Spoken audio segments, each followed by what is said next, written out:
Jess Adamson. For the best price, quality and same-day service, trust Complete Windscreens. RAA approved, Main North Road, Prospect. The latest designs for Adelaide's first skyscraper have been revealed. The 160-metre, 38-storey second tower at Festival Plaza on the riverbank would feature a diamond-shaped facade.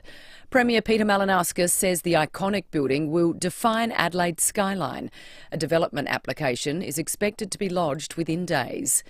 It'll be Peter Malinauskas v Vincent Tarzia at lunchtime today. The SA Press Club is hosting a leaders' debate. The Labor Premier and Liberal opposition leader will face off on a range of issues like ramping, the state economy and hydrogen power. It's seen as the unofficial start of the next state election campaign, even though we don't head to the polling booth until March 21, 2026. The debate will be broadcast on FIVEAA. Self-employed business owners are cutting their own wages to keep the lights on. Gabrielle Hodson has more. They call small business the engine room of the economy, but National Accounts and Bureau of Stats data show income from self-employment has fallen 9.6% since the last election. Since then, we've also seen the Consumer Price Index go up 11%. The opposition has told News Corp self-employed business owners are 18% worse off, but Labor disputes the stats, saying some owners live off business profit as an alternative to a wage. Creditor Watch invoice payment data, an indicator of business stress, has also shown a 47% jump in the last 12 months. The NDIS is under fire for spending billions of dollars a year on middlemen like plan managers and support coordinators. News Corp says some are earning as much as junior doctors, and they're using up funds that were supposed to be set aside to help individuals with disabilities. Whistleblowers say there needs to be greater regulation. A database which tracks the prevalence of congenital heart disease has helped identify more Australians with the condition. Health officials estimate there are 65,000 people living with disease, but the registry team has identified 15,000 more. Heart Research Institute and Registry Chairman David Sellermeyer says they expect that number to grow. By the end of this year, we believe there'll probably be around 130,000 individuals with congenital heart disease that we can reach out to with the help and care that they need. Military leaders from around the world have met northwest of London to discuss plans for a peacekeeping force in Ukraine if a full ceasefire is agreed to. UK correspondent Hannah Sinclair reports. Volodymyr Zelensky is asking for more than $8 billion from Europe as soon as possible as he gave an update to European leaders on his discussions with US President Donald Trump about a potential ceasefire. He says taking NATO membership off the table is a big gift to Russia and says Vladimir Putin must stop making unnecessary demands. Both Russia and Ukraine are accusing each other of breaking the 30-day truce not to target energy infrastructure, as a coalition of the willing met at a military base northwest of London. An Australian delegation led by Air Vice Marshal Di Turton, Australia's military representative to NATO, participated in the planning conversations to work out how a multinational peacekeeping force would work in Ukraine. Now turning to FIVEAA Sport. To make room for renovations, Agostino Mitsubishi are having a stock clearance sale on now, Nailsworth and Mawson Lakes. Here's Tom Wren. Thank you, Jess. Hawthorn remains unbeaten from its first 3 games of the season. The Hawks defeated the Blues by 20 points in wet conditions at the MCG last night. They trailed at half-time but managed to restrict the Blues to just 2 goals from then on. Coach Sam Mitchell says he couldn't be happier with how the players reacted. Rap for the players because it's been a pretty solid start to the season for us. Friday, Thursday, all big games, a lot of eyes, and the way we've handled the momentum in those games because of the work we've done on it, I'm really pleased that we've been able to make progress. Yeah, they look good, don't they? The Crows are unchanged for tomorrow's clash against Essendon, while Port Adelaide has named debutant Christian Moraes, who comes in at the expense of Jeremy Finlayson, who's been dropped for the match against Richmond tomorrow. Well, a great result for the Socceroos overnight after they smashed Indonesia 5-1 in their World Cup qualifier in Sydney. That result means they're now 3 points clear in second spot in their group. The Melbourne Storm have recorded an impressive 30 to 24 point win against reigning premiers, the Penrith Panthers, to kickstart round 3 of the NRL overnight. And Jordan Thompson has lost the first set in his opening round match at the Miami Open. The Aussie is taking on American Marcus Duron. Thompson, though, fighting back in the second set, currently up a break of serve. And that's the 5AA Sport. Thanks, Tom. Now the 5AA forecast. Switch and save on service and repairs. Call 1300 Automasters. Cloud clearing and 25 today, sunny and 27 tomorrow, 29 for Sunday and 30 for Monday. Right now it's 16 degrees on 5AA, always Adelaide. G'day, Alan Gray here. Talking mechanic to mechanic, one of the toughest parts of our job would have to be tracking down the most reliable four-wheel drive parts. At Terrain Tamer, we have Australia's largest range of four-wheel drive parts, all designed, engineered and tested to outperform the original. Hey, righto guys. Talk to one of Terrain Tamer's army of trained parts interpreters who all speak fluent four-wheel drive, or jump online and have over 60,000 parts at your fingertips, delivered anywhere in Australia. Go to terraintamer.com. Build like a brick house. Basic Trailers make quality trailers of all sizes here in Adelaide. Made with Australian steel, you get 12 months warranty and factory direct pricing across SA. Visit basictrailers.com.au. Basic Trailers. Basically better. Ready for a fresh start in a location you love? Speak with Rossdale Homes. At Rossdale, we specialise in knockdown rebuilds, giving you a brand new home at your favourite address. Whether it's a single story, two-story or split-level design, we'll custom build a home that fits your style, needs and budget. And with our fixed price contracts, you'll have complete peace of mind from start to finish. Rossdale Homes, your local SA builder. Because trust is a must. Steinborner Hyundai has always been well worth a trip. And now there's another great reason to visit. Hyundai's full range of hybrids. Steinborner Hyundai has a hybrid to suit every driver. From the hybrid i30, the Kona, the Tucson, as well as the all-new Santa Fe hybrid family-sized SUV. Experience the difference at Steinborner Barossa and Clare with outstanding service and a great range of vehicles. And you'll see why. Steinborner Hyundai is well worth the trip. Steinborner.com.au. Start your caravan or motorhome journey with confidence at Camper Age and RV Supercentre. For a limited time, we're offering Adelaide wakes up with 5AA, David Penberthy and Will Goodings, Tom Wren for sport, Jade Robran on the scene as it happens, Graham Goodings and Jess Adamson with the news that matters to Adelaide. Breakfast with David and Will, bringing together the names you trust with everything you need to know to start your day. Always live, always local and only on 5AA. Always Adelaide. Event ends soon. Unlock offers now. Visit Hyundai.com.au. David Penberthy and Will Goodings, 5AA Breakfast.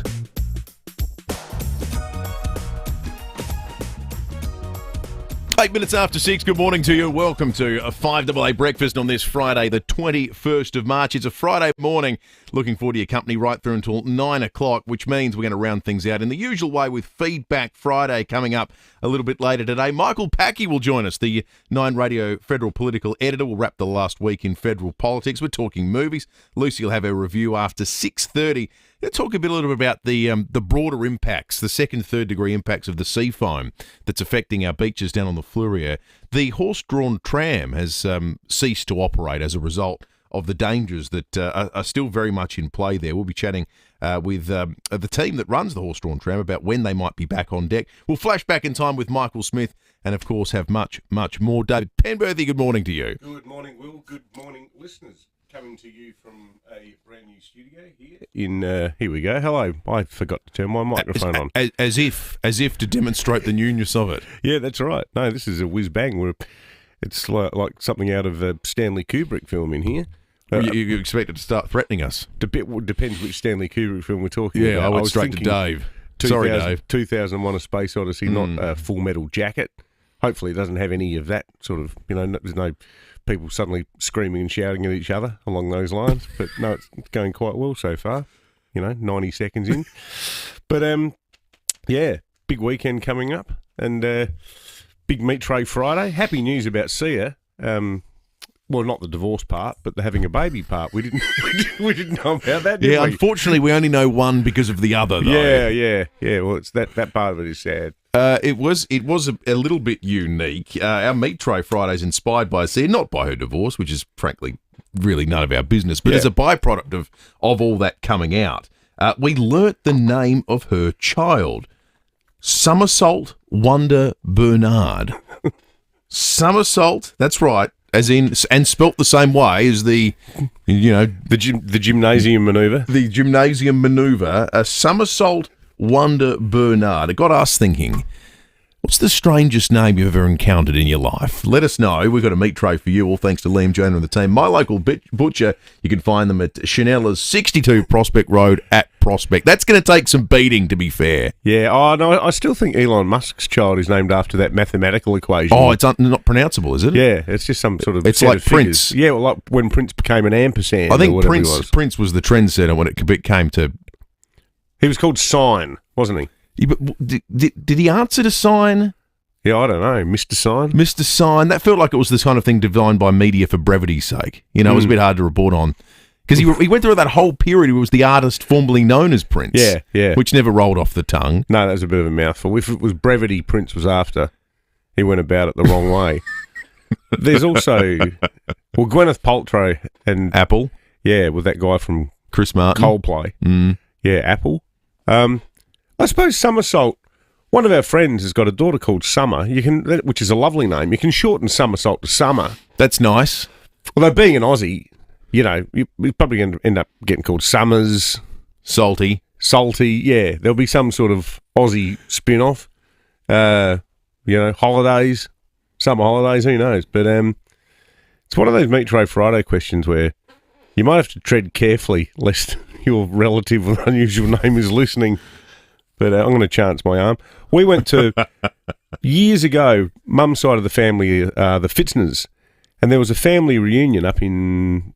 Mount Barker, from memory, and a book was produced called The Fitzner Story about all of the Fitzners who came out from, I think it's actually part of Poland now. It was part of Germany, like Prussia or something like that. Yeah, Prussia. Yeah. The western part of Poland now. Yeah, so that's where, because there's a lot of Fitzners in South Australia. But it had our complete family tree circa 1977 in it, and we were reading through it, and there's heaps of these Fitzners, wonderful people, live in the Barossa, because they're a big, Germanic community. A lot of them still spoke German back then at home. But we found out that one arm of our family, my distant cousins, there was Jesse James Fitzner and Elvis Aaron Fitzner. Oh, right. Brothers. Jesse James Fitzner and Elvis Aaron Fitzner. Jesse James and Elvis. Well, someone had an interest in American history, didn't they? Yeah, what about that? Or was it totally... What year was this? Maybe it was... It was 1970... Oh, okay. Yeah, 77. right. So it adds up perfectly. Yeah. The Fitzners, with a real interest in American culture. Hunker, burn and love. 8223 0000 is our number. You can, as always, contact us on the Police Home Care text line. Or if you're feeling intrigued, you can jump on the Facebook and YouTube live stream and check us out in the new digs in the new studio, as everyone else has had a bit of a squiz at so far. We're still getting texts, so that part of it's working. Rob... No, hang on, that's not Rob. Yes, it is, Robbie Norwood. Rob correctly says one of Frank Zappa's kids was called Moon Unit. Indeed he was. Another one was called Dweezil. Frank Zappa being the excellent guitarist and the founder of, was it the band, Frank Zappa and the Mothers of Invention? Then there's Buffalo Bill. Says, when I was teaching at Belair Primary School about 30 years ago, I taught a boy whose name was Thunderchild. Bill, that can't be true. I am Thunderchild. Was Thunderchild the first name or was Child a middle name? That is excellent. And George Stewart says George has a child called Seven. Well, at least he'd like to. I'm not sure if I get that. That's a Seinfeld joke. I think George originally wanted Soda, didn't he? Or did he end up with Soda? That's right. His Seven and Soda are his two names. Thank you for that. Keep them coming in, 0480 1395. It's 14 after 6. We're going to jump into the news headlines on the other side of this break. We're interrupting your show. Sorry, because Binge Basic is now just $4.99 a month for 12 months. That's a bingillion hours of entertainment for less than $5 a month. Offer ends March 31st, so head to binge.com.au/4. New and returning customers only.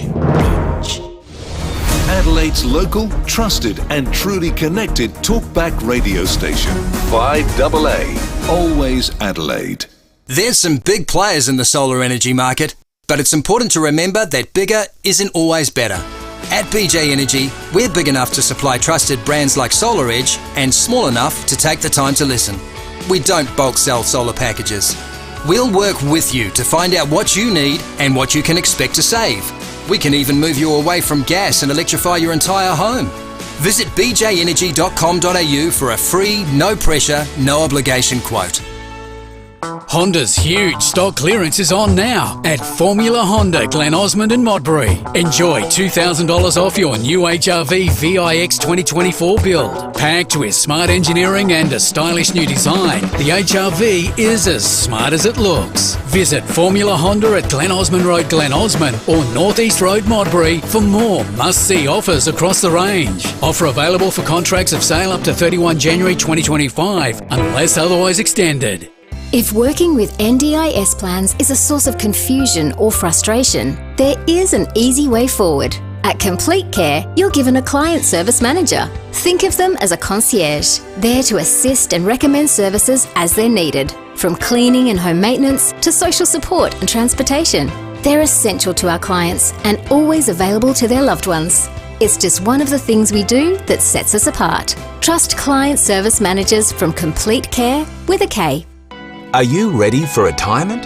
Ready to hang up the blazer or tie and slip into some cozy activewear? Are you RCR ready? RCR Financial is your qualified and curious team of professionals, providing the steps you need now in order to get you ready for what's next. RCR Financial will help you reach your goals or set them with you. Are you ready to take the next step? Search for RCR Financial today or see us on the Parade, Norwood. 5AA Breakfast is streaming live right now. To watch, simply head to 5AA on Facebook or YouTube. The Hyundai Keys to Summer event ends soon. Unlock offers now. Visit Hyundai.com.au. David Penberthy and Will Goodings, 5AA Breakfast.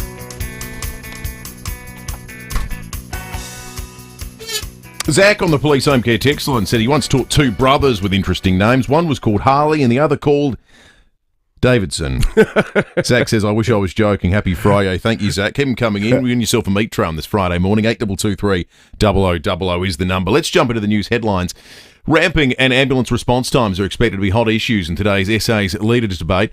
Peter Malinauskas and Vincent Tarzia going head-to-head at lunchtime. You're going to hear it here on 5AA. In fact, we're going to simulcast the entire thing. It's being seen like as Sky Show. Like Sky Show. Yeah, sort of like Sky Show. Only more explosive. Wasn't Sky Show all the rage in the 80s? Oh, yeah. I reckon it lasted longer than that. I used to go to Sky Show. Oh, yeah. No, maybe it was the 80s, What was the first Sky Show? We'll find that out and report back. I'm guessing the first Sky Show was 1984. We'll find it. It's another radio station's property. So, is that still going, SAFM? State Labor has performed well in opinion polls. The Premier overseeing the introduction of Gather Round, the return of the 500, spearheading a ban on mobile phones in schools. Vincent Tarzi's been in the gig for 7 months. I can't believe it's that long. 7 months, yeah. Following David Spear's departure. In Vincent Tarzi's defence, the first 3 months he was afraid to leave the office because every day he did there was some mad drama unfolding involving Sapol and his former leader.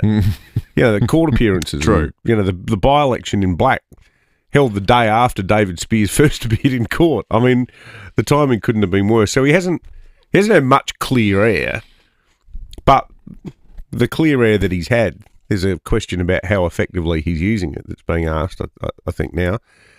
Equally, Peter Malinauskas goes into it with plenty of vulnerabilities. In the last month, we've found out that having failed to honour his ramping promise, which was the biggie at the last election, there's not a snowball's chance in hell they're going to honour that promise. And now the other big ticket item was the hydrogen plant. Well, how's that going? Well, it's not going to. And as evidence on the front page of the Tiser this morning, it's a good time to be standing next to the Premier to take him to task on how regional people have been treated. And that should be a home game for a Liberal leader in South Australia. So he does have points that he can attack on. The question is going to be, is he capable of pulling it off? Which I guess is the most frightening part of the whole thing. As an opposition leader, it almost feels like 7 months in, it's an audition today. Yeah. Which it shouldn't. But it's election But it eve. does.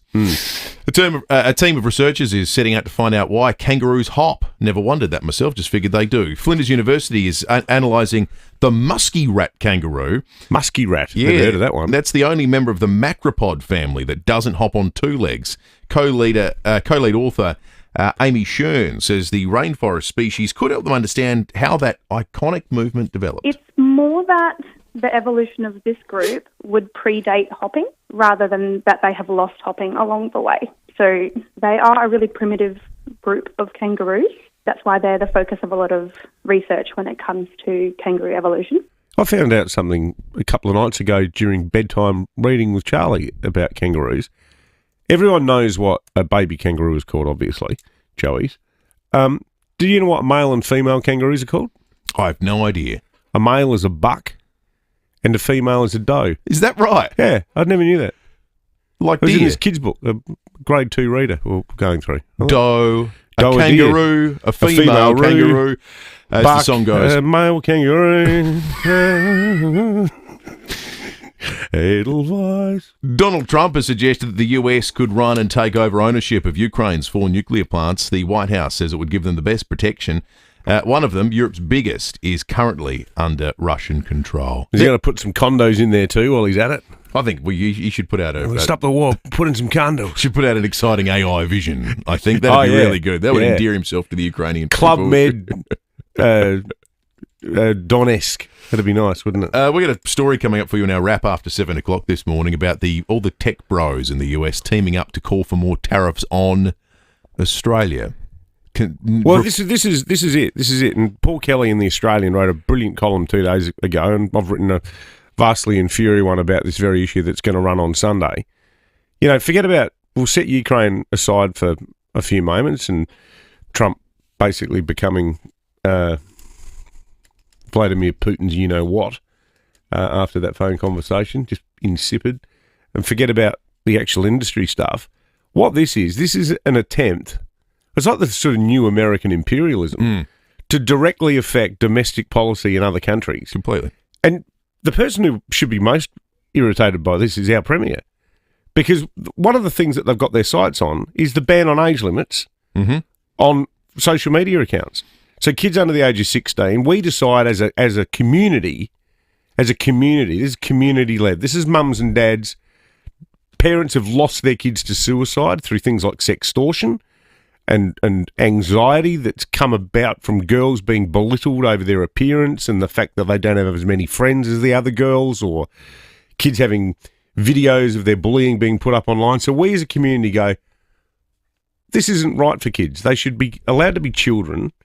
And these cashed up bastards who are now sucking up to Trump are going to target our economy if we don't give them their apparently God-given right to let anyone, regardless of their age, use Instagram, Facebook and Twitter. Yeah, there's a host of things that covered. It's extraordinary. That among them, the age limit, but the things too like paying for news content, they don't like that. They don't like things because they like stealing it and passing it off as their own. That's right. They don't like things we pay rent for this building.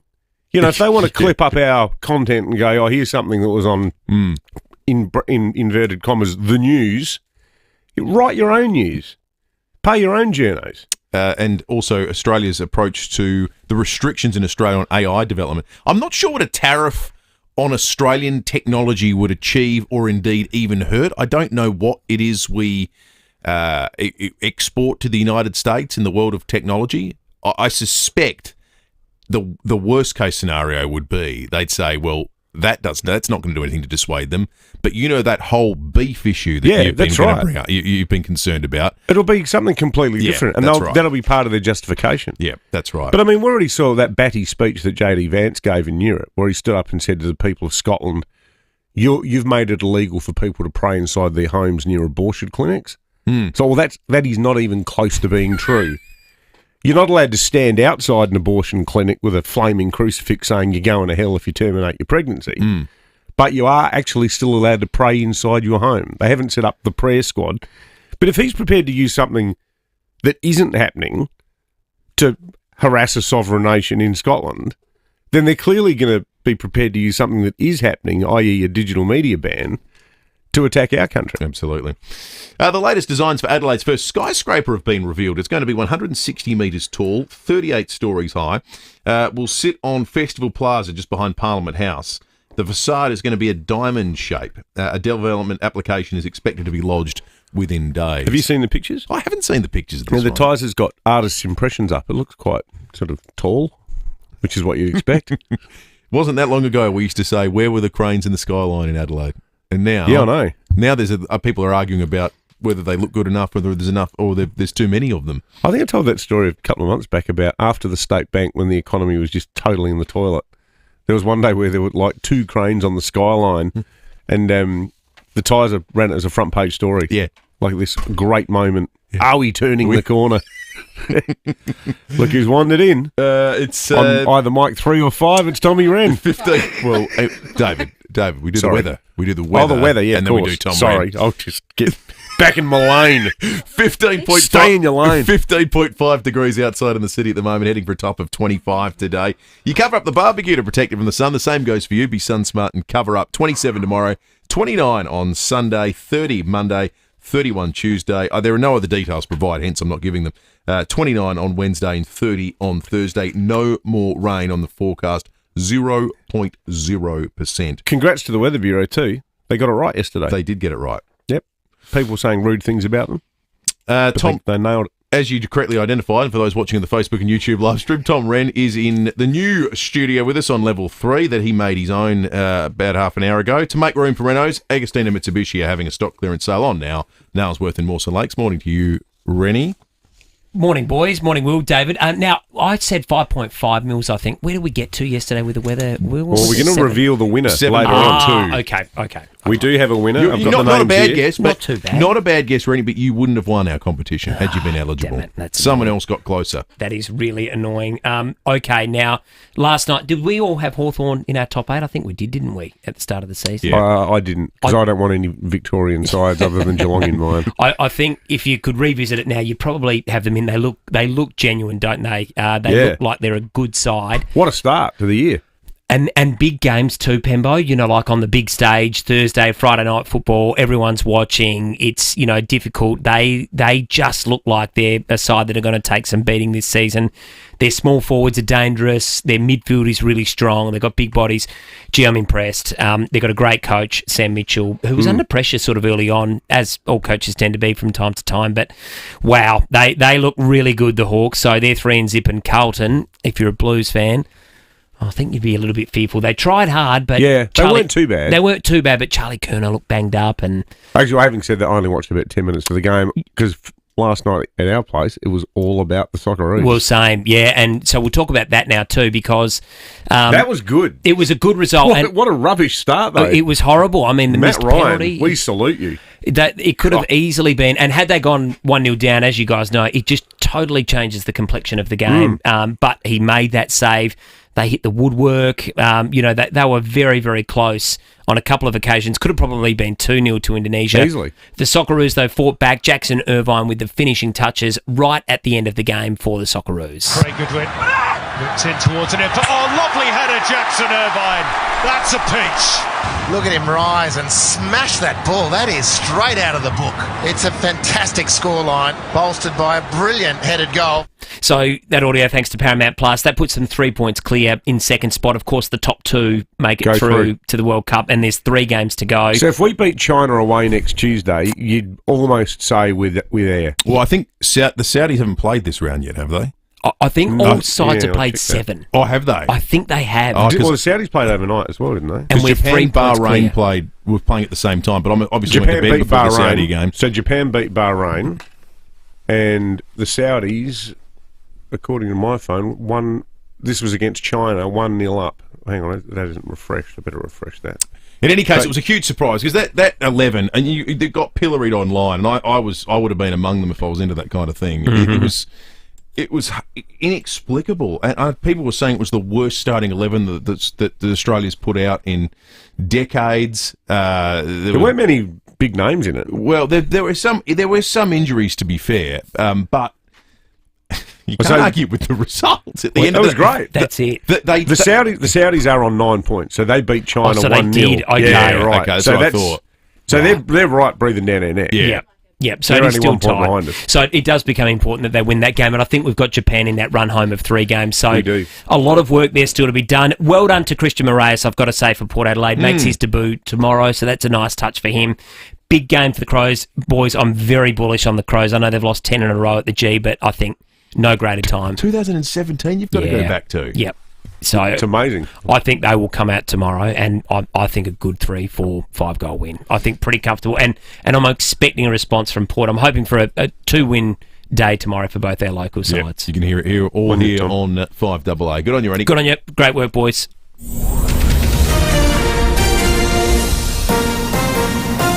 This is 5AA News. Always Adelaide. Cloud clearing and 25 today. With the 6:30 news, I'm Jess Adamson. Chipped windscreen? RAA approved repairer Complete Windscreens repairs it from just $99. Find the big red koala. The Premier and State Opposition Leader will go head-to-head today. Mel Usher has the details. It'll be Peter Malinowskis v Vincent Tarzia at lunchtime today. The SA Press Club is hosting a leaders' debate. The Labor Premier and Liberal Opposition Leader will face off on a range of issues like ramping, the state economy, the Whyalla Steelworks and hydrogen power. It's seen as the unofficial start of the next state election campaign, even though we don't head to the polling booth until March 21, 2026. While the Malinowskis government is entering the final year of their first term in office, Mr Tarzia is a relative newcomer, taking over the top job for the Libs in August last year following the David Spears saga. 5AA's Stacey Lee will be one of the moderators. Plans for a second tower at Festival Plaza on Adelaide's riverbank are set to be lodged within days. The 38-storey skyscraper features a diamond-shaped facade. It's expected to generate more than 1,000 construction jobs and accommodate about 5,000 office workers, as well as 100 retail employees in restaurants, cafes and bars. Premier Peter Malinowskis says the historic building sends a clear message that South Australia is open for business and investment. Economists aren't convinced the Reserve Bank will cut interest rates again when the board meets next month. New data shows more than 50,000 jobs were lost over the past month, mainly due to a reduction in older workers. Overall, the jobless rate remained steady at 4.1% in February. CommSec Chief Economist Ryan Felsman says unemployment is still fairly low and won't be enough to warrant another rate cut for now. We've had pretty impressive employment gains up until the February number. The unemployment rate still remains fairly low at 4.1%. The Reserve Bank would probably want to see a couple of weak labour market prints. Population growth is now down to its lowest level in 2 years. Figures from the Bureau of Statistics shows the nation's population grew by 1.8% last year. More than 480,000 migrants came into Australia last year, marking the smallest increase since 2022. The competition watchdog has handed down a damning report into Australia's supermarket sector. Alexander Nimmo reports. The Australian Competition and Consumer Commission has found Aldi, Coles and Woolworths appear to be among the most profitable supermarket businesses globally. The regulator stopped short of concluding that price gouging had taken place during the pandemic and did not declare that the two major players, Woolworths and Coles, hold a duopoly. The ACCC will hand down 20 recommendations focused on increasing competition and making supplier arrangements fairer and more transparent. Disability advocates are calling for an overhaul of Australia's tourism sector. People with a disability spend an estimated $6.8 billion on domestic travel each year. Sporting Wheelie's Dane Cross says accessibility remains an afterthought in the industry. We see a gap in the tourism market, an opportunity more so, in the sense that accessible tourism is a huge market that is currently under-resourced and under-tapped. Finland has been named the world's happiest country for the 8th year in a row. Its access to nature and strong welfare system are believed to have contributed to the ranking. Neighbours Denmark, Iceland, Sweden and the Netherlands have rounded out the top 5.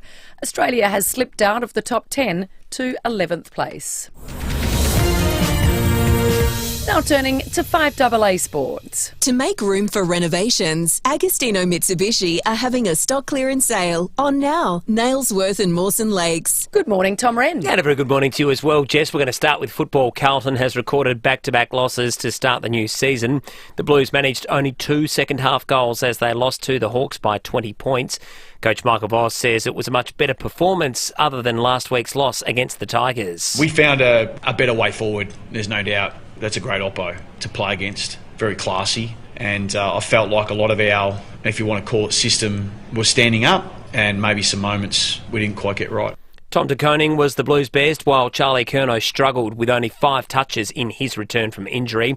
Hawks forward Mabuai Chol booted a game-high 3 goals in the wet conditions at the G.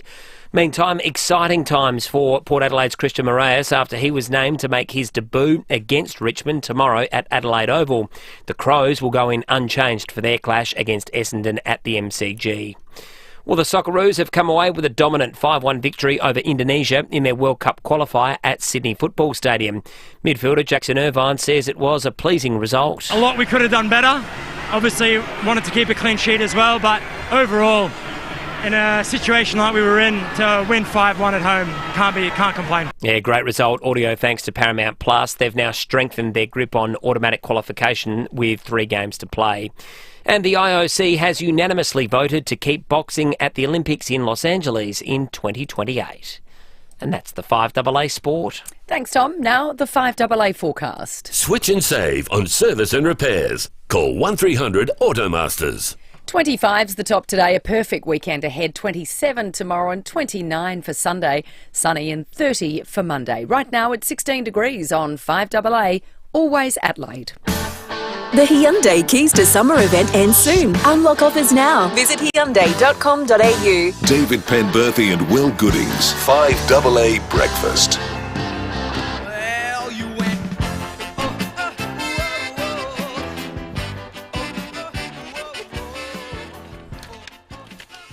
24 minutes to 7, 5AA Breakfast through until 9 o'clock this morning. Of course, it is Meat Tray Friday. Well, thanks to Liam, Joanna and the team. My local butcher, Schneller's, 62 Prospect Road at Prospect. We're asking you this morning, inspired by Sia's child's name, Somersault. Somersault. Now, what was the full version of it? Somersault Wonder. Wonder. We're asking you the strangest names you've come across in your travels. That Meat Tray, as I say, great friends of the program, Liam, Joanna and the team, my local butcher, 62 Prospect Road at Prospect. Steve, good morning. I'm just trying to win the meat tray on 5AA. Good on you, Steve. You're on air, mate. Steve, do we just catch you asking for permission to call in? My wife just woke up and thought, oh, what's he doing on the phone this time in the morning? What's your wife's name, Steve? Andrea. Andrea, he's not up to no good. Nothing weird's going on. Andrea, it's all good. And I just made the bacon and egg, daily bacon and egg McMuffin too. And coffee. Steve, you're a winner. Yeah. Wow. No worries. No worries. Lucky Andrea. Yeah. You make bacon and egg rolls and you listen to 5AA. You sound like the perfect man. Yeah, and I'll try and make sure I get ready for sport in the morning. So yeah, perfect start to the day. Good on you, Steve. Frank Zappa, the musician, I think he had 4 kids. 2 of them were one of them was Moon Unit, and the other one was Dweezil. That's right. Which was pretty good. And they had a couple of other kids, but they had 2 more kids, but their names were relatively normal. So I just thought, when I heard Somersault, that. No, they fit, Steve. Worthy entries for the meat tray. I mean, Moon Unit's now in common parlance, isn't it? You just describe one of your friends as a bit out there as a Moon Unit. I saw Dweezil Zappa once. He was quite a handy, or is quite a handy guitarist, like his old man. Lucy's wandered into the studio. That is because it's time to talk movies.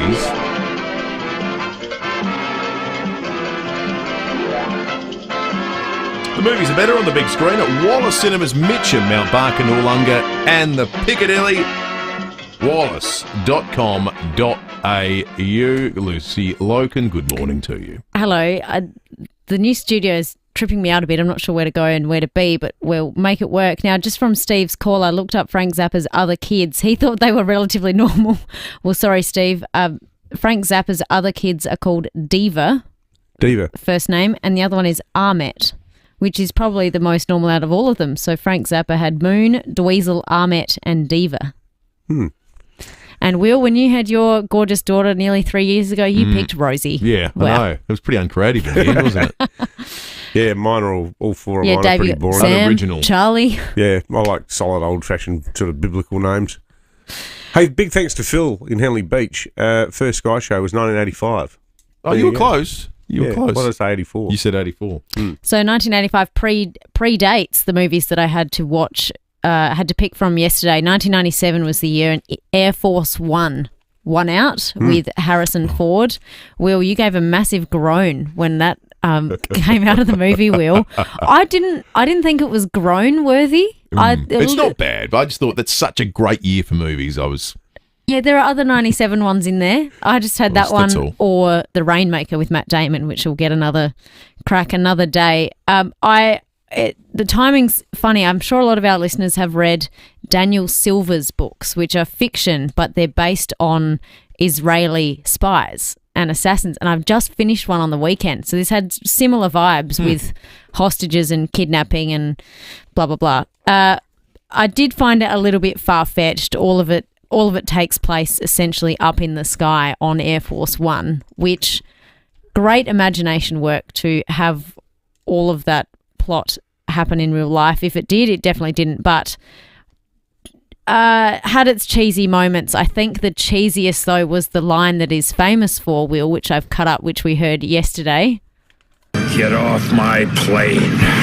So you can imagine that line was waiting in the wings for majority of the movie, and it came in the last 20 minutes. Harrison Ford, though, was great playing a US president. He kind of had the office corporate version of Indiana Jones in this movie, which I sort of liked. I did like the plot, as far-fetched as I thought it might have been. Glenn Close was great as the vice president. What happened to Glenn Close? She sort of vanished, didn't she? I can't remember a recent Glenn Close film. Yep. I mean, I'm not the one to look out for that. She was the scary woman with the rabbit in Fatal Attraction. That isn't in the movie bowl, Fatal Attraction. Should be. I'd like to hear your sort of millennial feminist critique of that film, Lise. I think you'd be deeply troubled by it. Like I was Saturday Night Fever? Yeah, in a different way. I think you'd find the idea that men are somehow the victims of philandering and that, the last thing you want to do, I mean, let's set aside the fact that you've committed adultery. It's the behaviour of the woman, the psychotic woman, as almost like a horror movie character in that film, I think. Is that what that film's about? Fatal Attraction?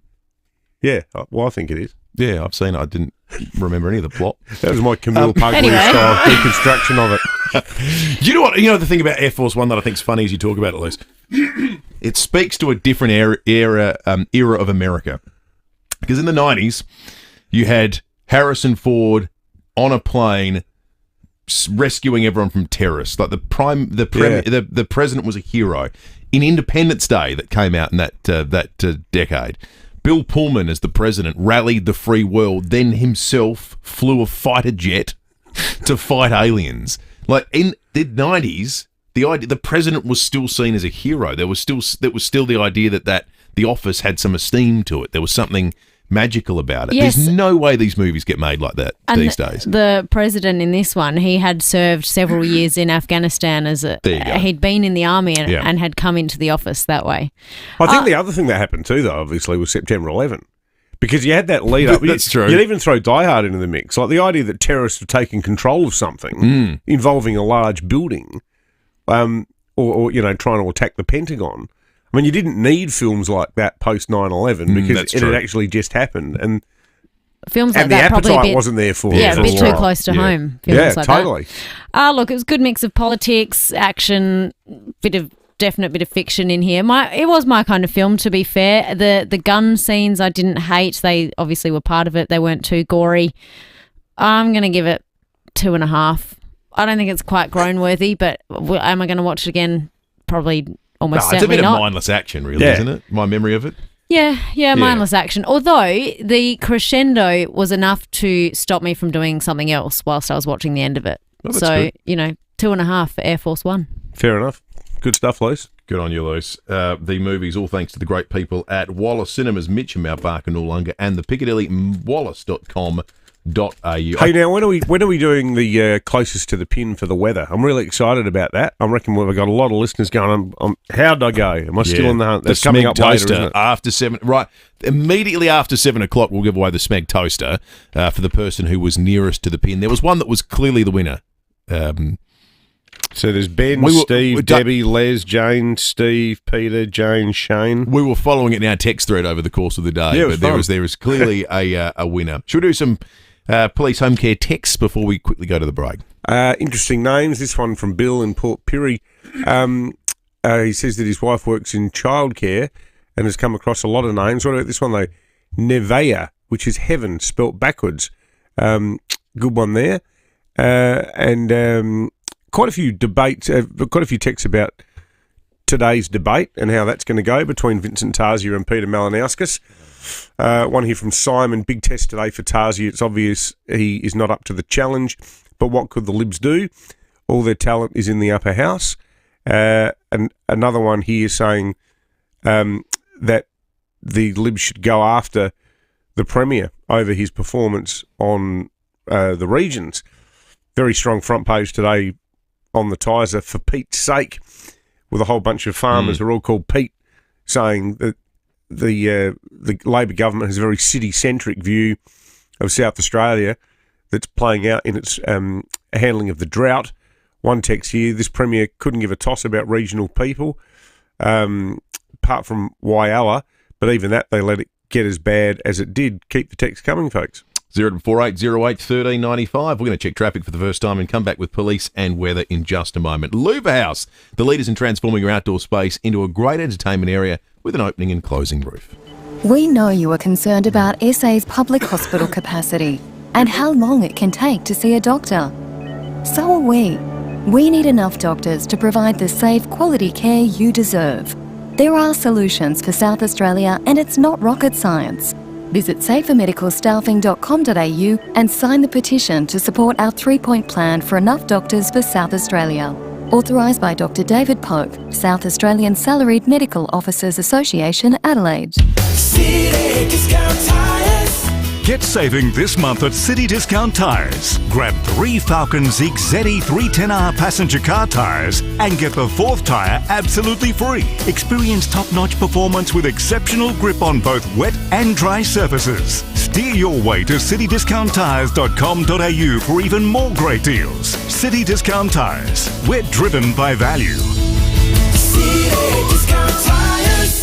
A young woman murdered. For over 20 years, her killer never caught. Now her sister and a team of experts are exposing the truth. Join me, Ashley Hansen, and cold case specialist Damien Loon for a new investigative series. Starts Saturday in The Advertiser.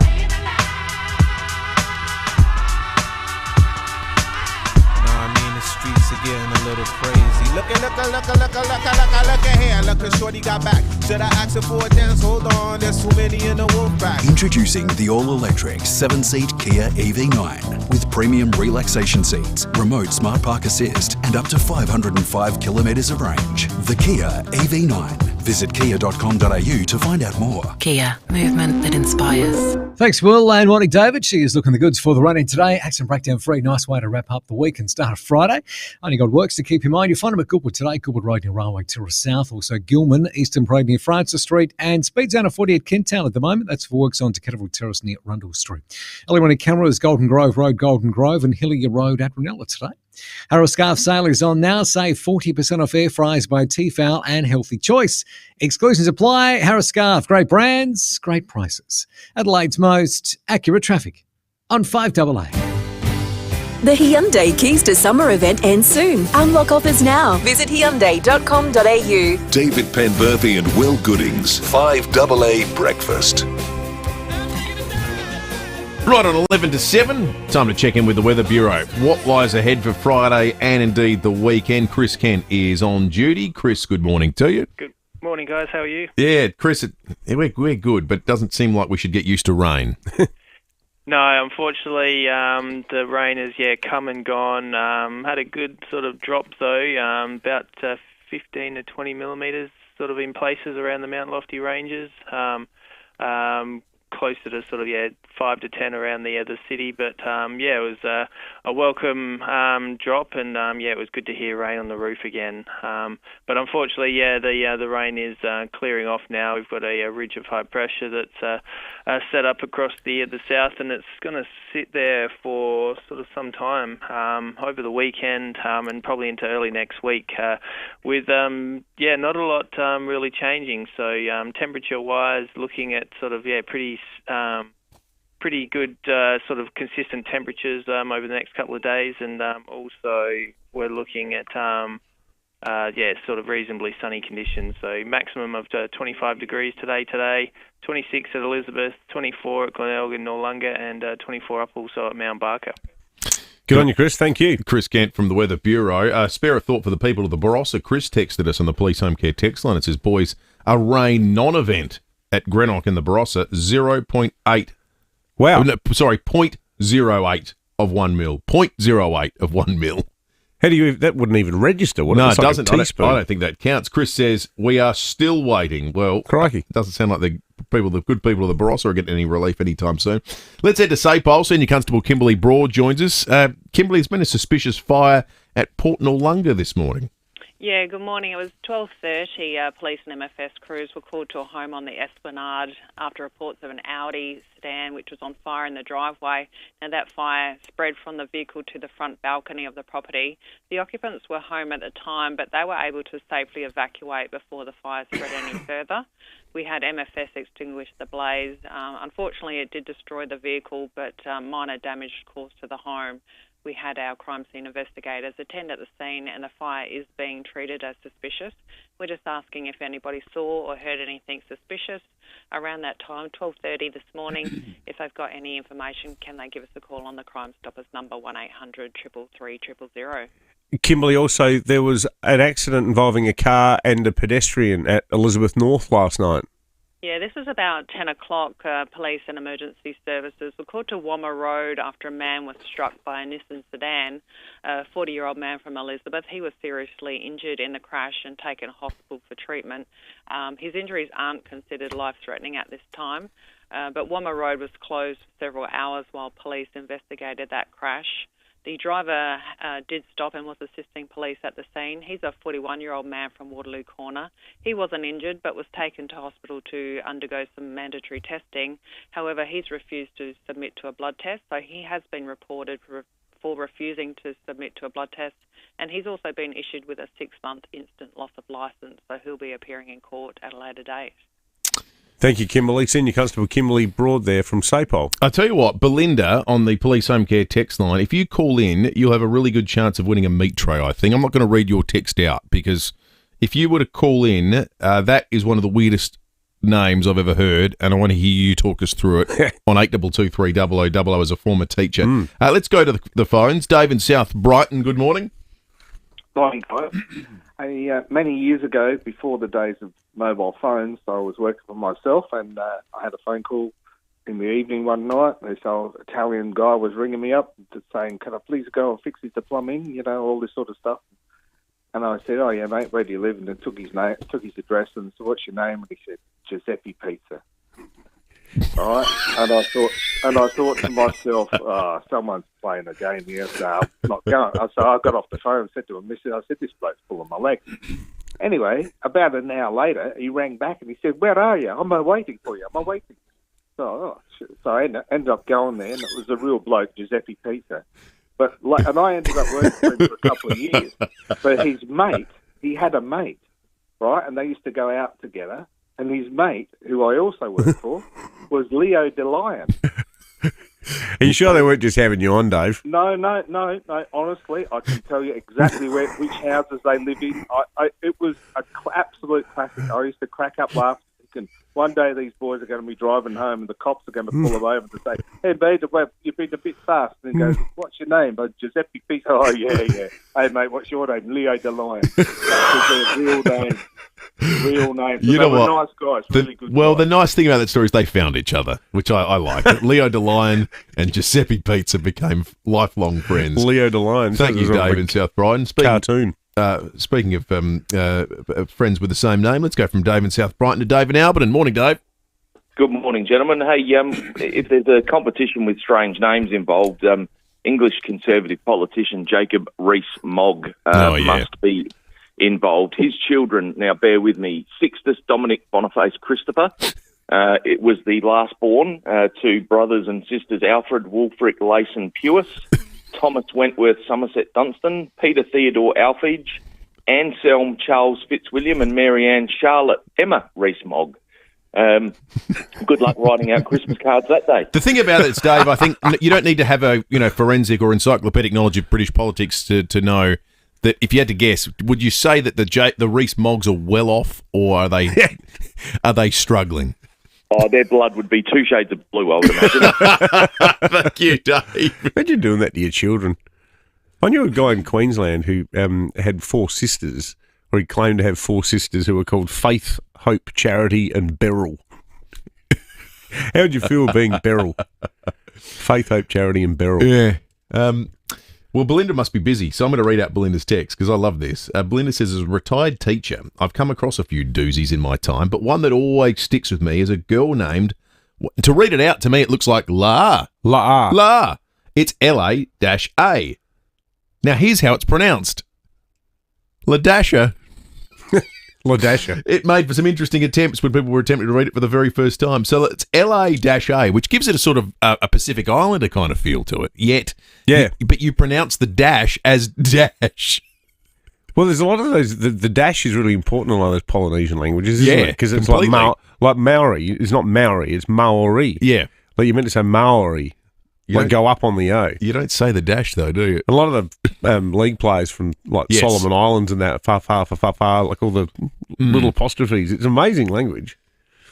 Yeah, good luck with that. I don't know how teachers do it, especially in this day and age where people feel like names get customised so much.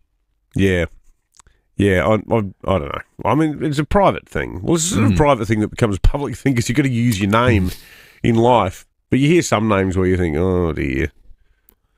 Is that setting the kid up for, the best opportunities in life? Jerry in Warradale, what's the weirdest one you've come across? Sorry, Jerry. I think we've got you now. Hello. Hey guys. When I was nursing when I was younger, the very first day, they were calling out everybody's name for the roll call, and the girl wasn't answering, and they were calling out Esther, and she didn't answer, and Esther, and then it was Esther Pole. And I didn't know. I turned around to the girl next to me and cracked up, and I said, "Oh, geez, that poor kid. What were her parents thinking?" She said, "Oh, that's me." Oh no! Oh no! Oh, that's a great story, Jerry. Oh. And her surname was actually Dutch, so it was actually Pol. So it was a Dutch name. Oh, that's funny. Yeah. It was, but it was so embarrassing because I was cracking up. I had tears rolling down my face. I was saying, "Oh, how cruel are their parents?" Oh my goodness! How did she take it? Jerry? Oh, she was all right. She said, "Don't worry, it's not the first time." Oh, that's hilarious. I did something, Jerry, I got so much sympathy for you. I did something similar with a friend that still haunts me. These weird things that you still remember to this day. I was in primary school and I went around a friend's place. And their car, and I've rarely seen a customised number plate in my life, but they had one on one of their cars, and I went, "What kind of stupid name for a car is that?" And this young fella goes, "Oh, that's my dad's name." still haunts me to this day. Hey, in a similar vein to Jerry's call, Mark in Greenwith says there was a contestant on Deal or No Deal. His name was Polly Cotton, and their middle name was Esther. Surely not. That can't be true. Polyester cotton, that's got to be made up. Sally in Hillcrest will take like Giuseppe Pizza. Yeah, I love Giuseppe. And Leo DeLion. Hey, Sally, what's the weird name you've heard? Someone that I knew from my childhood from church named her twins Pain and Agony. No. You're joking? No, I'm serious. It was Payne for pain. Okay, yeah, I see that. I can't remember how she spelled agony, but yeah, it wasn't just a nickname. That was the actual name, Pain and Agony.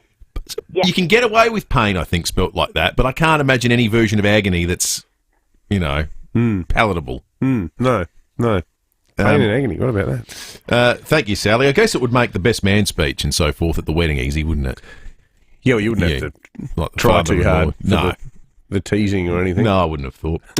Keep the calls coming in. All thanks to our great friends at Chanella's, 62 Prospect Road at Prospect, my local butcher. Check them out, Liam, Joanna, and the wonderful team there. We're going to take a break. 5AA News is on the way. On the other side of it, we're going to wrap the morning stories and tell you who was nearest to the pin in our Beat the Bomb game yesterday. G'day, Alan Gray here. Talking mechanic to mechanic, one of the toughest parts of our job would have to be tracking down the most reliable four-wheel drive parts. At Terrain Tamer, we have Australia's largest range of four-wheel drive parts, all designed, engineered and tested to outperform the original. Hey, righto guys. Talk to one of Terrain Tamer's army of trained parts interpreters who all speak fluent four-wheel drive, or jump online and have over 60,000 parts at your fingertips, delivered anywhere in Australia.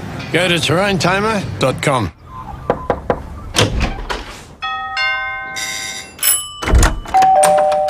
Come on in.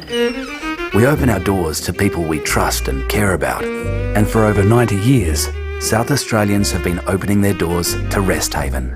In turn, we've been opening doors to an easier, better life at home. From personal care to help with the shopping and social outings, you'll welcome the care that Rest Haven brings.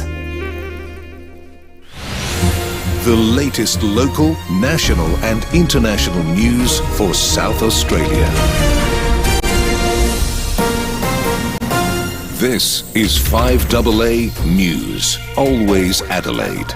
Cloud clearing and 25 today. With the 7 o'clock news, I'm Jess Adamson. Make RAA-approved windscreen repairer, Complete Windscreens, your insurer repairer of choice. Visit completewindscreens.com.au. A man's recovering in hospital after being struck by a car at Elizabeth North last night. It happened on Wamma Road around 10 p.m. Senior Constable Kimberly Broad says the driver, a 41-year-old Waterloo corner man, refused a blood test. And he's also been issued with a 6-month instant loss of licence, so he'll be appearing in court at a later date. Ramping and ambulance response times are expected to be hot issues in today's SA Leaders debate. Peter Malinauskas and Vincent Tarzia will go head-to-head at lunchtime in what's being seen as their first election pitches ahead of the March 2026 poll. State Labor has performed well in opinion polls, the Premier overseeing the introduction of Gather Round, the return of the 500 and spearheading a ban on mobile phones in our schools. The Liberal leader has only been in the job for 7 months following the David Spears scandal. The SA Press Club is hosting the event. A 38-storey tower proposed for Festival Plaza could be Adelaide's first skyscraper. The 160-metre-high 38-storey building will feature 30 levels of office space, along with a rooftop bar and restaurant taking in panoramic views of the riverbank, Adelaide Oval and the Adelaide Hills. Premier Peter Malinauskas says the iconic building will define Adelaide's skyline. If approved, it's expected to be completed in 2027. Heavy rain is still falling on already soaked parts of North Queensland. Hundreds of millimetres have fallen on Townsville, causing flash flooding, which has inundated homes and businesses. Local leaders say the downpour has come as a shock. We weren't expecting this to come. It wasn't forecast, it wasn't predicted. We are in our rainy season and we know that, but the amount of rain that we've had in February and March has just been, incredible. The country's peak motoring body is calling on the major parties to make clear their road funding priorities in the lead-up to the election. The Australian Automobile Association wants relevant safety ratings published when new road funding is announced. Managing Director Michael Bradley says more transparency is needed. Politicians know the safety ratings of the roads they fund, but they keep them secret. So our My Safety Counts campaign will tell our club's 9.5 million members which candidates support improving the integrity of Australian road spending. Donald Trump has suggested that the United States could run and take over ownership of Ukraine's 4 nuclear power plants. The White House says it would give them the best protection. One of them, Europe's biggest, is now under Russian control. A team of local researchers is setting out to find out why kangaroos hop. The Flinders University study is analysing the musky rat kangaroo, the only member of the macropod family that doesn't hop on 2 legs. Co-lead author Amy Shern says the rainforest species could help them understand how the iconic movement developed. It's more that the evolution of this group would predate hopping rather than that they have lost hopping along the way. So they are a really primitive group of kangaroos. that's why they're the focus of a lot of research when it comes to kangaroo evolution. Now turning to 5AA Sport. To make room for renovations, Agostino Mitsubishi are having a stock clearance sale on now, Nailsworth and Mawson Lakes. Here's Tom Wren. Thank you, Jess. Charlie Curnow has had a quiet night as Carlton lost to Hawthorn by 20 points at the MCG to kick off round 2. The two-time Coleman medalist failed to register a score and had only 5 touches for the game. Coach Michael Voss says he was happy, though, with how Curnow competed upon his return from a knee injury. He's a valuable teammate. We love him in our team, and he gave us a focal point where he needed to, and he competed hard, and that's all I'm asking as a coach. He'll get his rewards within our system, and we'll get to have him in it over the course of the next few weeks to be able to build his game. But, he came in and did his job and what he needed to do. The Crows and Port Adelaide will have their turn tomorrow. Adelaide up against Essendon at the MCG, where they'll be looking to break a 10-game losing streak at the ground, while the Power host Richmond and will be desperate to bounce back after a horror first-up loss to Collingwood. Well, the Socceroos have taken a major step towards direct 2026 FIFA World Cup qualification following a 5-1 win over Indonesia in Sydney. With 3 games left in this phase of Asian qualifying, the Socceroos sit in outright second. Australia's Lewis Miller has told 10 it was a great team effort. Good hit out from the boys, unbelievable. They started off very quick, didn't they? So that first 15 minutes we were kind of a little bit off the edge, but then we kind of readjusted and then we just completely flipped the game. And the boys were all fit, we can all run, and we have a responsibility to do, and I think we filled our jobs. Let's go to tennis. Aussie Jordan Thompson's locked in a tight first-round match against American Marcus Giron. Thompson lost the first set but won the second. Game's now on serve in the decider. And tough conditions in the opening round of the Valspar Championship in Florida. A host of players lead the way at 4 under, with Aussie Aaron Baddeley the best of the Australians. He's currently 3 shots off the pace. And that's the 5AA Sport. Thanks, Tom. Now checking 5AA traffic. Selling your commercial property for top dollar is made easier with the team at RWC Adelaide. Visit rwcadelaide.com. Morning there at Penfield Gardens, a 2-car smash on Heathcliff Road near Curtis Road, Angle Park, B-double breakdown Grand Junction Road near South Road, slow for works at Glenelg, East Brighton Road near Dunbar Terrace, and starting to get a little busy this morning, South Road at Clow Valley Park for those ongoing works on South Road. Cameras Kings Road, Paralawi, and Stanford Road at Salisbury Heights. Need a coffee? Order your barista-made hot or iced coffee on the OTR app, and every 5th one is free. OTR. Making life easy. Adelaide's most accurate traffic on 5AA. Now the 5AA forecast. Switch and save on service and repairs. Call 1300 Automasters. 25 with cloud clearing today, 27 tomorrow, 29 for Sunday and 30 for the start of the working week. Right now it's 15 degrees on 5AA, always Adelaide. Hey guys, did you know that on every Austrac campus camper trailer, your barbecue bench doubles as a windbreak? And with 2 gas bayonets at the rear, we've got you covered for any kitchen cook-up. Austrac Campus! Waiting for that perfect protein-packed, flavour-filled snack? We've built it for you. It's Biltong by Najobi deliciously seasoned beef strips.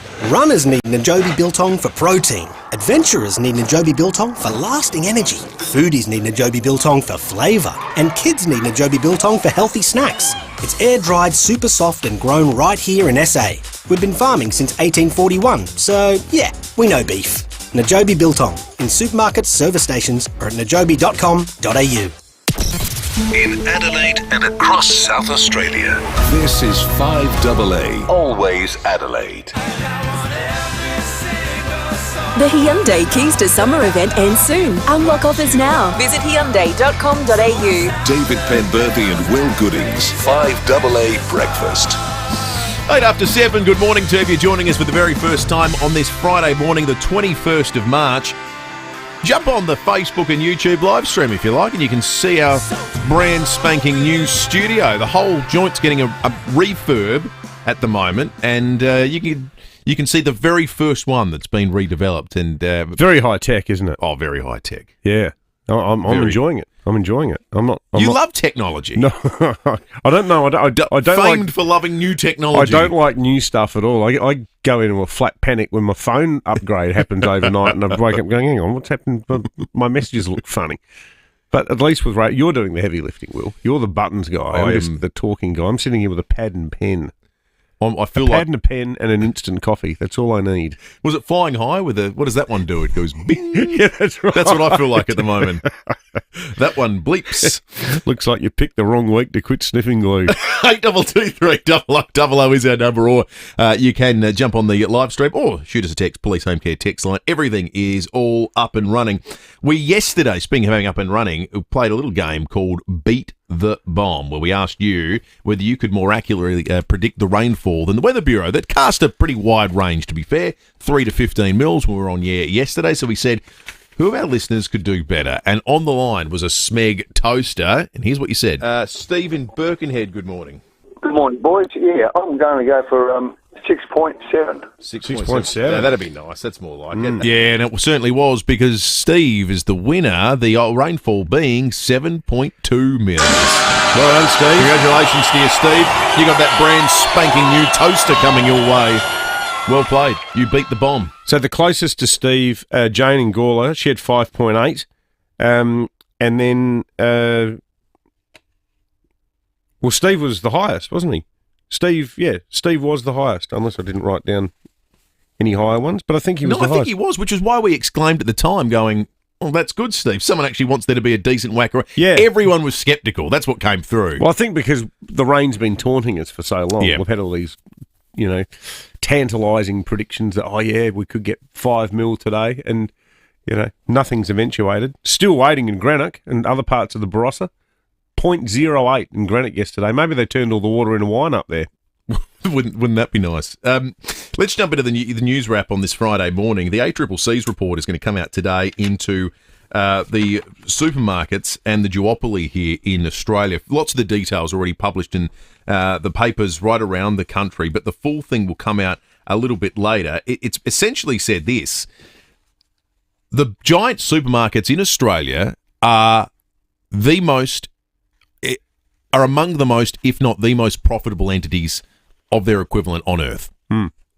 But there's not much that can be done to break up what they do, and they're not anti-competitive. They don't break laws, which was something the Nationals and the Greens really wanted that the ACCC to not just look at, but fine.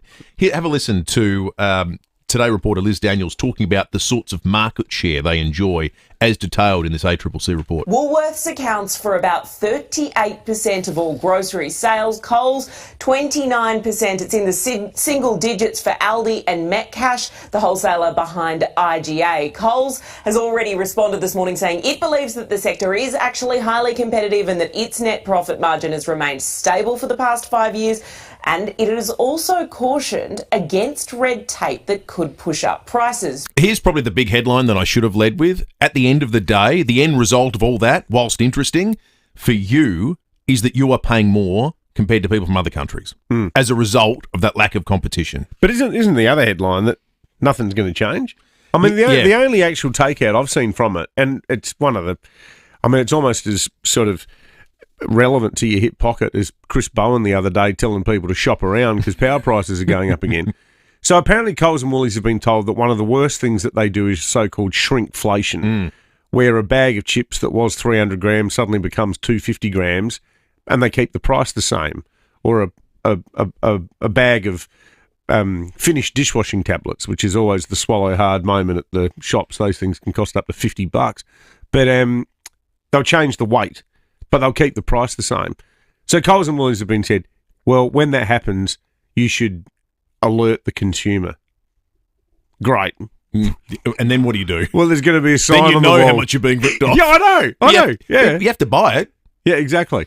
The other couple of the other what a whoopee-doo recommendation. There was 20 recommendations the ACCC made.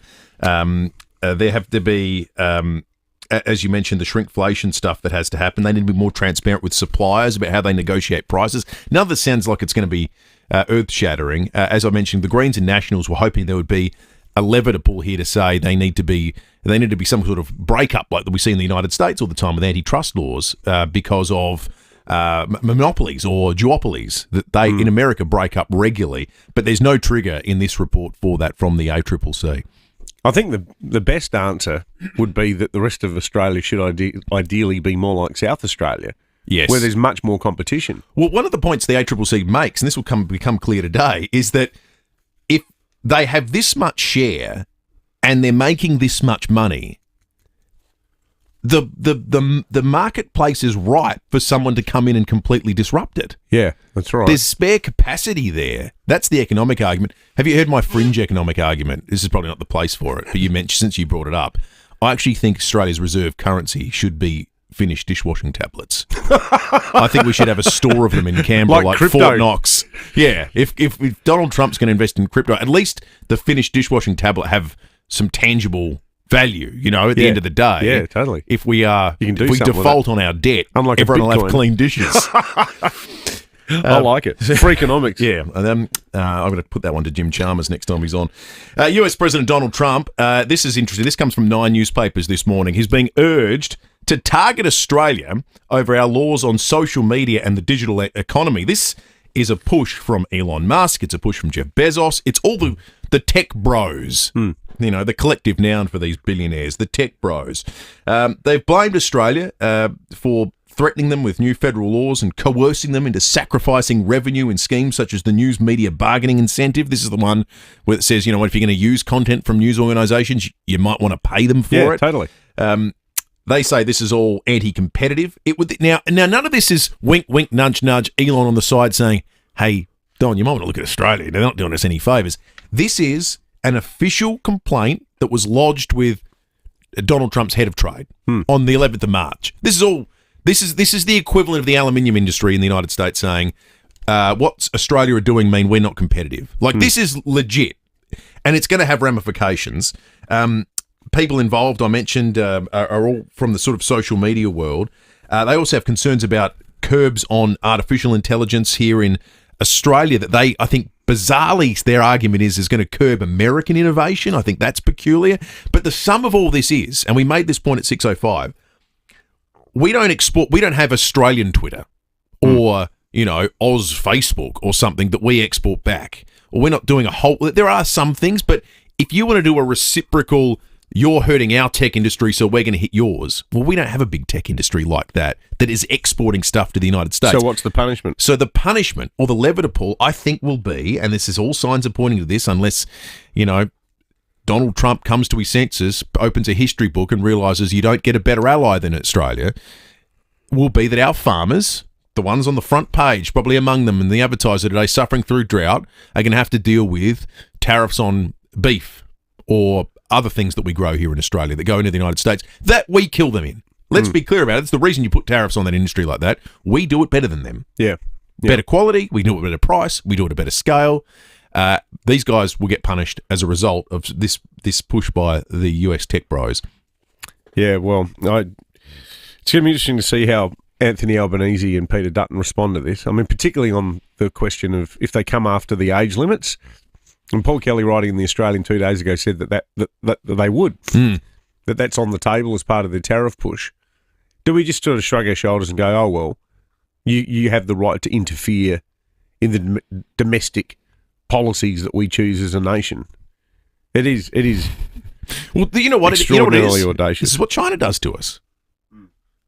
We have a government that one day wonders, the whole pandemic that shut the entire world down, I wonder where that came from.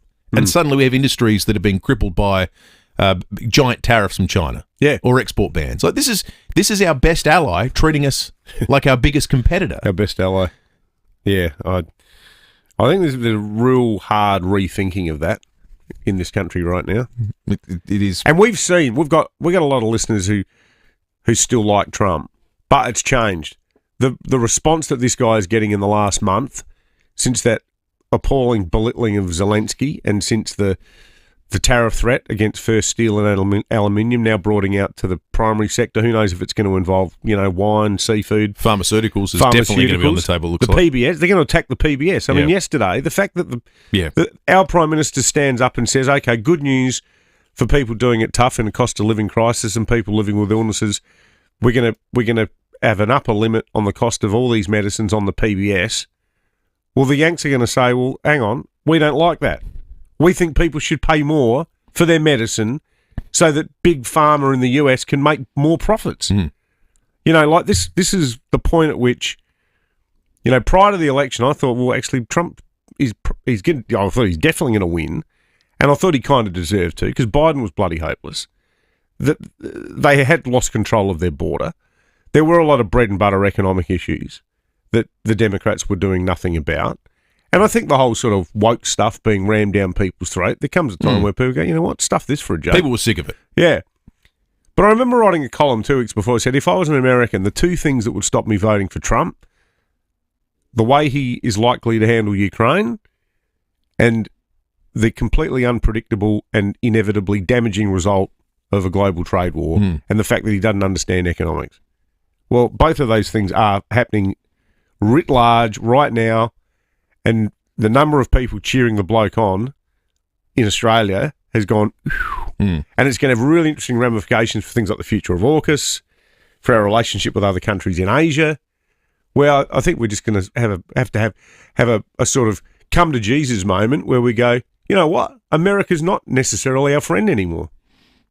It's fast approaching that point in time. It's going to be a fascinating debate over the next couple of years here in Australia. Let's take a call, then we'll go to a break and come back and look forward to the weekend in sport with Timmy G. Let's go to Strathalbyn. Tony, good morning. G'day, boys. How are you? Good, thanks, Tony. Just on the shrinkflation, I do about 95% of the shopping in our household, and so I reckon I deserve a treat each time I do the shopping, so I have trouble not walking down the confectionery aisle. And I bought a Mars bar at $1.25. A couple of days later, I had to drop in and get something else, and the yellow tickets were up on the Mars bars at 2 for $4. That makes limited sense, Tony, doesn't it? $1.25 or 2 for $4. Yeah. It sounds like I've been doing the sums for them. Come up on those yellow tickets, so keep an eye out. Yeah, good point, mate. Thanks, Okay, Tony. have a good. Good on you, Tony. You too, mate. Thank you for calling in, mate. 8223 is the number. You can call in at any time and indeed on any subject, or send us a text on the police home care text line 0480081395. It is 21 minutes after 7 and time to check traffic. If you're thinking about selling your commercial property and need advice, talk to the experts at RWC Adelaide. Visit rwcadelaide.com. Thanks, Will. A couple of bingles to look out for this morning. 2 cars involved, one at Penfield Gardens, Heasley Road near Curtis Road. Another collision at Glen Osmond, 2 cars in this one as well. Glen Osmond Road near Portrush Road. Got a breakdown at O'Halloran Hill. It's on the Southern Expressway near the Penalatinga ramp. Really heavy delays inbound. At Angle Park, a B-double is broken down Green Junction Road near South Road. Early running cameras, Collins Parade, Hackham, and Odessa Drive at Woodcroft. Velocity members save up to 40% off selected products at Stu's. Plus, for a limited time, earn double Velocity points. Hurry, end soon. Exclusions, T's and C's apply. Adelaide's most accurate traffic on 5AA. 5AA Mornings with Graham Goodings. We have the Prime Minister on the line. Prime Minister, you phoned us. Obviously, you've got some good news. We certainly do have some good news, which is we'll reduce the maximum price of medicines under the Pharmaceutical Benefit Scheme to $25. Graham Goodings. It will obviously be a popular move, but the Coalition has immediately said they will match the offer, so doesn't that neutralise it somewhat? Weekday mornings from 9 on 5AA. Always Adelaide. Next time you pour Fluorio milk into your coffee or tea, over your cereal or in your smoothie, you're closer to being an SA dairy farmer than you think. 100% of Fluorio Co milk comes from our state's best dairy farmers and their families. So when you buy any Fluorio milk product, you become part of that big family too, doing your bit to support our farming families. Look for the local in your supermarket. Fluorio Milk Company. We're for SA dairy farmers.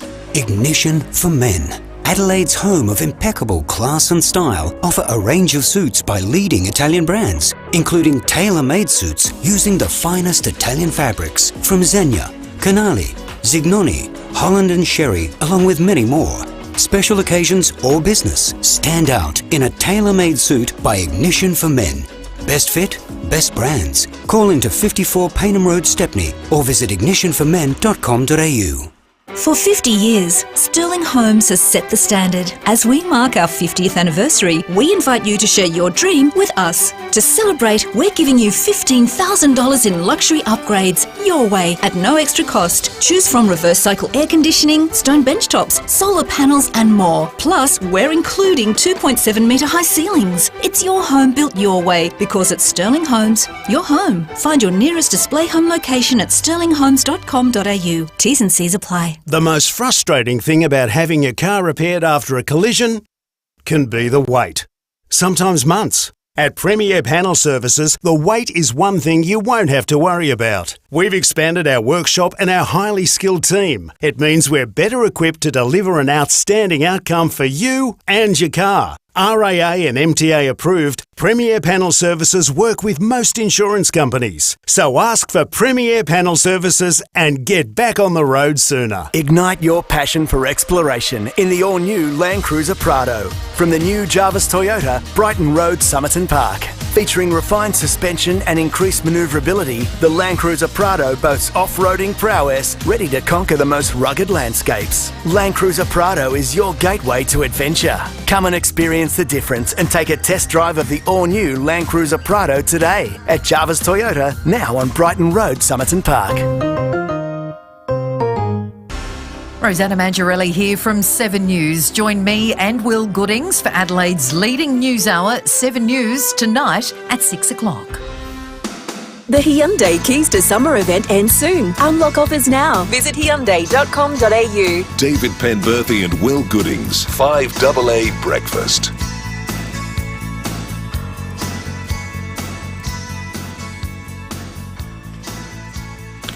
"25 minutes after 7. Going to turn our attention to sport in just a moment with Timmy G. Coming up very shortly, though, Michael Packey, 9 Radio's federal political editor, will wrap the last week in federal politics for us. We're going to jump in the time machine and flash back with Michael Smith. Then a little bit later, we're going to get to the bottom of what's going on with the the Victor Harbour horse tram that's out of operation. There's concerns about the impacts of the sea fine and what that's going to mean for the horses, but beyond that too, the people that are involved in running that operation down there. So we'll have a bit of a chat about that after 8 o'clock today. And speaking about report cards with distinctions, here's Ginnivan. Tim Ginnivan on 5AA Breakfast. Timmy G! A lot of people don't know this about Timmy G, but beyond being, Port Adelaide Football Club legend, football commentator extraordinaire, he's also the voice of Adelaide United if you go to functions at Highmarsh Stadium. So I know he was watching the Socceroos last night. Morning to you, Tim. Good morning, gentlemen. Yes, it was a very important game, I suppose. Excuse me. For those that don't know, we're actually trying to qualify for the 26 World Cup. So we're in the group at the moment trying to win our way through, and we've struggled early. After 6 games, and there's 10 in this little round-robin series, we were only 1 point ahead of the next 4 teams. So it was really, really important that we got over Indonesia because we drew with them last time away. So we had to play them last night, and pleased to say, got the job done 5-1. So it was a really good result, and that will give us some breathing space. We got to play China in China on Tuesday, and if we can get that in a positive result, we should be clear because the top 2 are qualified, and then you can just start to play like friendlies against other nations and the like. But if you don't get top 2, you've then got to go through like the best of the rest type competition, and that's hard work. So, and you don't always have your best side available. So I thought it was an excellent performance and one that was full of grit, and Tony Popovic chose a really good side and they performed. So it was a really good result. It was like we were playing the Dutch East Indies too, wasn't it, Tim? I mean, I told you, didn't I? It's hilarious. In the build-up I this had week. no idea. I spent 3 months living in Indonesia. I didn't know there were so many massively tall white people living there until I saw their national team playing last night. What the hell? The selection rules are crazy. I thought I may have slipped onto the wrong game. And I've got to say they had terrific support. They did. It was amazing. Yeah, there was amazing supporter base there, which I thought was excellent and sort of made for the game. That was one of the reasons I thought, am I on the wrong game here? Am I watching a replay or something? Yeah. Well, and given that they select Dutch players because the Netherlands is the former colonial ruler of Indonesia, Maybe we could get Jude Bellingham to play for the Socceroos. Oh, now you're talking. Yeah, why not? That'd Get be Harry good. Kane to play a few games for us. They might appreciate the change in the weather and move down here. I like that concept. Hey, Timmy, last night's selection night in the AFL, Crows is pretty boring because entirely unchanged. You always like that as a fan. It means things are going well. Port, though, have got a good story. A debutant going to feature this weekend against Richmond. Yeah, firstly on the Adelaide Crows, we had big Rob in last night, and he was Riley O'Brien, of course, and he was absolutely buoyant about the fact that every single player on the list is available. That's got to be a rarity in any AFL club. So to have that so early gives you a lot of confidence in the way your squad is going. So well done to them. The only thing again is Sid Draper's probably going to be sub again, and that's it's a shame. It's just an awkward scenario for me. But you know what? It's the embarrassment of riches at the moment. So, and I don't know if you heard, but the Bombers, 9 players out. 9 players, and we're talking right down the spine. Parrish in the middle. You've got Langford up forward. You've got Ridley down back. They're just riddled with injuries, pardon the pun. So yeah, Rowie declared a 100-point win. So I don't think that'll be any. Oh, well, when has Rowie ever got it wrong? Deary me. Oh, dear. So for Port, it is a nice one. I think if I was Jeremy Finlayson, I'd be like, you'd sort of go, look, he did play a bad game, no worries, but was he the only one that cost us a 91-point loss? I think he could feel a little hard done by there in the selection. But Christian Moraes, he's going to make his debut. Now, he's picked 38 in the draft. He's sort of that mid-sized player, 183 centimetres. This kid only just turned 18 last November.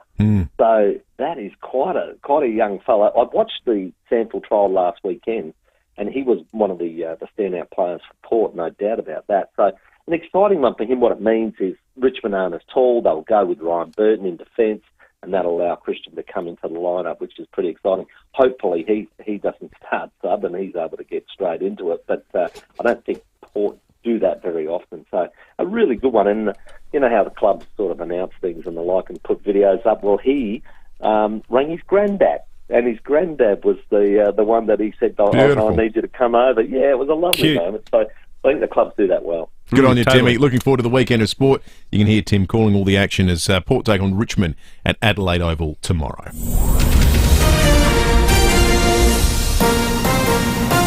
This is 5AA News. Always Adelaide. Cloud clearing and 25 today with the 7:30 news. I'm Jess Adamson.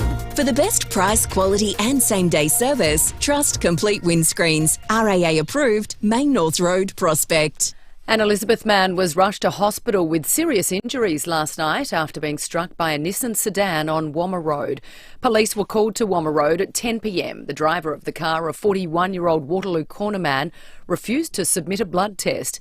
He's been reported has lost his licence for 6 months and will appear in court at a later date. Police are investigating a deliberately lit fire at Port Noarlunga. Senior Constable Kimberly Broad says patrols were called to the Esplanade just after 12:30, where they found an Audi sedan alight in the driveway. And that fire spread from the vehicle to the front balcony of the property. The occupants were home at the time, but they were able to safely evacuate before the fire spread any further. Anyone with information is asked to call Crime Stoppers. Inquiry findings suggest major supermarkets like Coles and Woolworths have too much power. The ACCC believes a lack of competition within the sector is pushing up the price of essentials for customers. Many of those customers say they've had enough. There's no competition. No, it's usually the big three around my area. It's so expensive. We go support the local all the time, so they can do what they can do, but if you don't, it's up to us to make the choice. The Consumer Watchdog has made 20 recommendations aimed at increasing competition and stamping out dodgy practices. It'll be Peter Malinowskis v Vincentazia at lunchtime today. The SA Press Club is hosting a leaders' debate. The Labor Premier and Liberal opposition leader will face off on a range of issues like ramping, the state economy and hydrogen power. It's seen as the unofficial start of the next state election campaign, even though we don't head to the polling booth until March 21, 2026. The debate will be broadcast on 5AA. Military leaders from around the world have met northwest of London to discuss plans for a peacekeeping force in Ukraine if a full ceasefire is agreed to. UK correspondent Hannah Sinclair reports. Volodymyr Zelensky is asking for more than $8 billion from Europe as soon as possible as he gave an update to European leaders on his discussions with US President Donald Trump about a potential ceasefire. He says taking NATO membership off the table is a big gift to Russia and says Vladimir Putin must stop making unnecessary demands. Both Russia and Ukraine are accusing each other of breaking the 30-day truce not to target energy infrastructure. As a coalition of the willing met at a military base northwest of London, an Australian delegation led by Air Vice Marshal Di Turton, Australia's military representative to NATO, participated in the planning conversations to work out how a multinational peacekeeping force would work in Ukraine. Finland has been named the happiest country in the world due to its access to nature and strong welfare system. Denmark, Iceland, Sweden and the Netherlands round out the top 5. Eleanor Mäkinen is a happy Finnish ice swimmer. Work-life balance, but also overall life is well balanced. It's safe to live in here. People are easy to trust. We have nature and kind of life is good. Australia has slipped out of the top 10 to 11th on the list. Now turning to 5AA Sport. To make room for renovations, Agostino Mitsubishi are having a stock clearance sale on now. Nailsworth and Mawson Lakes. And a very happy Tom Wren. Well, I was going to say, we're pretty happy, aren't we, We're Jess? very happy. We are so happy. We're working together. How could we not be? Let's start with footy. Hawthorn has won its first 3 matches to start a season for the first time since winning the flag back in 2014. The Hawks defeated the Blues by 20 points in wet conditions at the MCG. Coach Sam Mitchell says he's making sure the players don't get ahead of themselves. It's a good position to be in, of course, and we feel fortunate that we're here. We've worked really hard to get to this point, but it'll mean nothing depending on what happens next. So I think Bill Belichick always says we just win 1 in a row. So 3 times we've won 1 in a row. Doesn't get any easier. We'll get GWS next. The teams are in for the Crows and Port meantime ahead of their round 2 matches, which will be played tomorrow. Adelaide is unchanged for the match against Essendon at the MCG, while the Power have brought in debutant Christian Moraes for the Power's home clash against Richmond.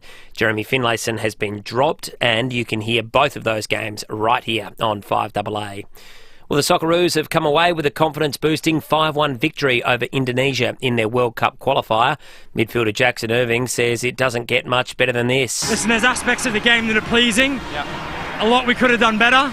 Obviously, wanted to keep a clean sheet as well, but overall, in a situation like we were in, to win 5-1 at home, can't complain. Yeah, great result. Audio thanks to Paramount Plus. China next up on Tuesday in 5 days' time. And a gutsy come-from-behind win for Aussie Jordan Thompson at the Miami Open. He came from a set down to beat American Marcus Giron in 3 sets. And that's the 5AA Sport. Thanks, Tom. Now checking 5AA traffic. Selling your commercial property for top dollar is made easier with the team at RWC Adelaide. Visit rwcadelaide.com. Morning there. Got a breakdown to look out for this morning out of Halloran Hill. It's causing really big delays. It's on the Southern Expressway near the Palatinga ramp. Got traffic backed up for a couple of Ks, so keep that in mind if you're heading that way. 2-car collision at Glen Osmond Road near Portrush Road causing delays. And got a B double broken down at Angle Park, Grand Junction Road near South Road. Cameras this morning, River Road, Port Noarlunga and Penny's Hill Road at Hackham. South Australia, RAA Rewards is here with hundreds of ways to save every day. It's better to be a member with RAA Rewards. Adelaide's most accurate traffic on 5AA. Now the 5AA forecast. Switch and save on service and repairs. Call 1300 Automasters. Cloud clearing and 25 today, sunny and 27 tomorrow, 29 for Sunday and 30 for Monday. Right now it's 15 degrees on 5AA, always Adelaide. If the bank's declined your business loan, no worries. Universal Finance make business loans easy. No financials required. Unsecured business loans and business overdrafts. Universal Finance can help your business now. For lightning fast settlement, sometimes in just a matter of hours. See Universal Finance in Kent Town today. Or search Universal Finance right now. This is general advice only, and you should consider the terms and conditions before determining whether this advice is suitable for your situation. Summer's here. Time to get your new Walco pool blanket. Made from quality materials, a Walco pool blanket will keep your pool clean, warm and reduce evaporation. Uncover the savings now. Visit walco.com.au. I'm high! The Excelsior Hotel has always felt like home. And for seniors, it's always been great value with 20% discount on selected bistro meals. Yep, 20% off. Feeding the whole family? Bring them all Saturday or Sunday for live acoustic music from 5 p.m. And kids eat free. Some conditions apply. The Excelsior Hotel feels like home, but better. You just know it's a Barreau Hotel. Hi, Bronte Manuel from Toop and Toop. Now more than ever, you need an agent who's not just out for a quick sale. You need someone who can stand their ground to ensure you're maximising your home's potential. There's a good reason Toop and Toop is defying market trends and continuing to deliver premium outcomes for its clients. With a history spanning almost 40 years and a team of unrivalled experience, Toop and Toop knows what it takes to maximise your results in any selling conditions. Visit toop.com.au to find out more. Build a roof over your decking, a roof over your car. Alpha Industries are the best by far. A roof over your barbie, a roof over your beers. Alpha Industries last for donkey's years. A roof over your swimming pool, a roof over your boat. Alpha Industries, ask us for a quote. Build a roof over your grandma or anything you please. Verandas, sheds and carports, Alpha Industries. Hi, it's Wayne from Wayne Phillips Isuzu Ute. If you're in the market for a new ute or SUV, then you can't go past the award-winning Isuzu D-Max or MUX. Visit our showroom at Ranella to see our range of new and demonstrator vehicles and take one for a decent test drive. If you already own an Isuzu ute, book it in for a service into our new state-of-the-art service centre at Lonsdale. Mention this ad and you'll get a free car wash with your service. For everything Isuzu ute, think Wayne Phillips Isuzu Ute. The Hyundai Keys to Summer event ends soon. Unlock offers now. Visit Hyundai.com.au. David Penberthy and Will Goodings. 5AA Breakfast. 20 minutes to wait. Getting reports of huge delays on the expressway. You're better to turn off on Beach Road, we're being told. The Southern Expressway. Yeah, the Southern Expressway. Yeah. Beach Road, I'm just hearing, Lucy's just telling me at the moment, reports of massive delays for Citybound. So if that's you or you've been through the area, and give us some more intel, because the texts are coming in, people saying, frankly, it's miserable there this morning. Let us know what's going on, 8223 0000, or if it's safe, jump on the Police Home Care text line 0448 08 1395. In fact, I think we can go there in just a moment. Let's do a couple of texts first. We'll get Michael Packy up in a second. Hang on, I've just got. Is this? Yes, it's working. It's working. A couple of people still flying the flag for the Donald. Ray in Highbury. Morning. You can blame Trump all you like. I and many others know he's not to blame for this country being in the state it is. The situation falls on those we've had running this country in the past few decades. You might not like the state the country is in, but it's demonstrably going to get worse as a result of Trump tariffs. Like, both things can be true. Yeah, you can despair about the state it's in, and it can be getting worse because of Trump. Judy writes in saying, guys, I love your show. My daughter's girlfriend had twin boys and named them Chase and Hunter. Chase and Hunter. Well, Chase and Hunter are fairly They're pretty popular names now. There's a few Chases getting around. There was a Chase playing for the Crows for a while, wasn't there? There's Chase Jones is still on the list. Still on the list. He's had a bit of injury concern, but he's back and fit again. Yeah. Tessa in Paraka says, honestly, the second Aldi offers a delivery service, I would be Alfida saying to Coles and Woolies, don't Aldi deliver? I didn't know. No, I did not know that. Hey, let's go to the Southern Expressway because Matt has called in. Morning, Matt. What can you see? Mate, there's a car broken down on the way to the city in the far right lane, heading toward, it's about maybe 200-300 metres past the Majors Road Bridge. Pretty much directly opposite that in the far left lane, a policeman's pulled somebody over. So it's down to maybe 1.5 lanes, really. And I'm near the Lonsdale exit now, and it's still banked up all the way to there. So, I'm looking further on now, and mate, like this just keeps going. It's almost all the way, like it's past the bend, past Lonsdale. So, yeah, God knows how much further it goes down there. But yeah, like mate, people have got no hope, mate, of getting to work on time. They could have left at 4:30 this morning and still wouldn't be there by 9 o'clock it is. Well, Matt, thank you for that. We appreciate that insight. That doesn't sound like good news, though, for anyone who's travelling city-bound on the Southern Expressway. So if you're a boss listening, believe the excuse this morning. Cut them some slack. Exactly right. All right, let's head to Canberra. Michael Packy is Nine Radio's national political editor at the end of another big week in federal politics. Michael, good morning to you. Good morning, team. So, this is the budget that we did not think we would be having, Michael. Cyclone Alfred put paid to elbows election plans. Do you get the sense that Jim Chalmers has sort of been madly sort of doing all-nighters, scribbling this out on the back of a beer coaster or something? Yeah, look, it would seem like that. I mean, they've been saying all along, the government that is, that they've been planning for a budget on March the 25th, but clearly, as we know, that they really didn't want to deliver this budget. They wanted to be well and truly in an election campaign by now. But in the end, as you say, Cyclone Alfred interfered. They had to deal with that. So this budget is now being held next Tuesday. And then I would argue, I can't assume that he's going to delay calling an election. So Parliament will sit for about 3 days. The opposition will be given a chance to do a budget in reply. Then I reckon next Saturday or Sunday, surely Anthony Albanese will go and visit the Governor-General and say, put the government in caretaker mode and let's go into an election campaign. You'd assume that's what would happen. And the other thing is, Pembo, I don't know what are they even going to say in this budget. They've already spent a fair few $1 billion over recent weeks in making some key election policies, such as, the Medicare rebates, more money for roads, that sort of thing.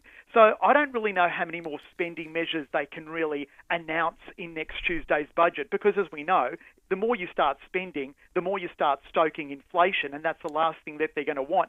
And the same thing can be said of the opposition. How much can they really announce and spend in the budget? Most of the spending measures that Labor's announced in the last few weeks, well, the opposition's backed them in. Hey, Michael, do you reckon we're going to get a press conference in the lead up to this election that doesn't get stopped by some sort of climate protester? You know what? I actually don't think we will. I think that this is going to be the start of an interesting election campaign where you are going to start having some of these protesters, and so far it's been this group called Rising Tide, which is a climate group, an anti-nuclear group, that's been targeting both Labor and yesterday the opposition. He targeted Peter Dutton's speech in Sydney, and then a few hours later targeted the Shadow Treasurer Angus Taylor. I think that we're going to start seeing a bit more of this sort of protesting that's going to be happening over the 5 weeks of the election campaign. So what will be interesting to see is whether more of the press conferences that both Albanese and Dutton do they're indoors rather than outdoors, or trying to away from the public glare, that sort of thing. So there's less risk of them being potentially attacked by a protester or being invaded by a protester. What do we know about these Rising Tide people, Pack? They sound like sort of Maoists from Peru with a name like that, like the Shining Path. What are they, all middle-class busybodies? Or yeah, I think that's what it would seem. Or like a bad metal band. Yeah. Rising Tide. Yeah, like their early stuff. Rising Tide, a bad metal band. That's real. I like that. But yeah, look, I think they've been around for a number of years, but this is the first time that I've really seen them really active in, gate crashing these speeches and press conferences, as they're clearly able to get in to some of these venues. So yesterday, they were clearly able to get into the Lowy Institute as Peter Dutton was delivering this foreign policy speech, and then, get up and start, shouting anti-nuclear slogans. And the same thing earlier in the week, they were able to get into the Queensland Press Club, maybe as a guest, and then, get up and gate crash Jim Chalmers' speech on climate. So they're clearly well organised, and they're able to get into some of these events. And I do think we are going to see more of it. They're like Extinction Rebellion, but they own suits. Without the glue. Right. Michael, thank you. Michael Packy for Nine Radio. They're dopes, these people. Yeah, well, because did you see the footage of when Dutton was giving the speech at the Lowy Institute, and one of them was standing there with his little stupid sign saying no coal, no gas. And as security were getting him out, he fell onto the people in the row. And I thought this guy showed amazing sort of composure. He had this mangy layabout basically fall on top of him, and this guy in a suit who was just there for the speech was just sitting there as if nothing was on him, bloody giving the guy one hell of a shove, I reckon. Ingwie J. Malmsteen, that's who I was thinking of, Will. Swedish guitar god. His album, Rising Force. Rising Tide. They fell away after their second album. Rising Tide. Do you know, and look, I'm pro-nuclear and I don't care a whit for what these people have to say. But I would have thought they're protesting the Labor Party as well. And we still have a two-party system largely here in Australia. One of them's going to form government. This reminds me of during the US election campaign when the Democrats kept getting protested by pro-Palestine people. Yeah. How did that turn out? Well, not well for Joe Biden. Yeah. Now there's an AI video of Trump towers being built on the Gaza Strip. Yeah. Right? Exactly. Like, and Trump cheering Netanyahu on for whatever unilateral, indiscriminate response he wants to the non-release of the hostages. I almost hate dumb strategy more than dumb messaging. Yeah. And they're exemplars of both these people. Yeah, no, they're really winning hearts and minds. All right, let's check traffic. We're going to come back with Michael Smith as we flash back in time very, very shortly. Louver House, the leaders in transforming your outdoor space into a great entertainment area with an opening and closing roof. Thanks, Will. At O'Halloran Hill, got a monster breakdown causing big delays. It's on the Southern Expressway in the Panel and Tinga ramp. Delays and cars banked up for a couple of Ks. Avoid if you can. Crash at Ridleyton, North-South motorway near Hawker Street, also causing delays.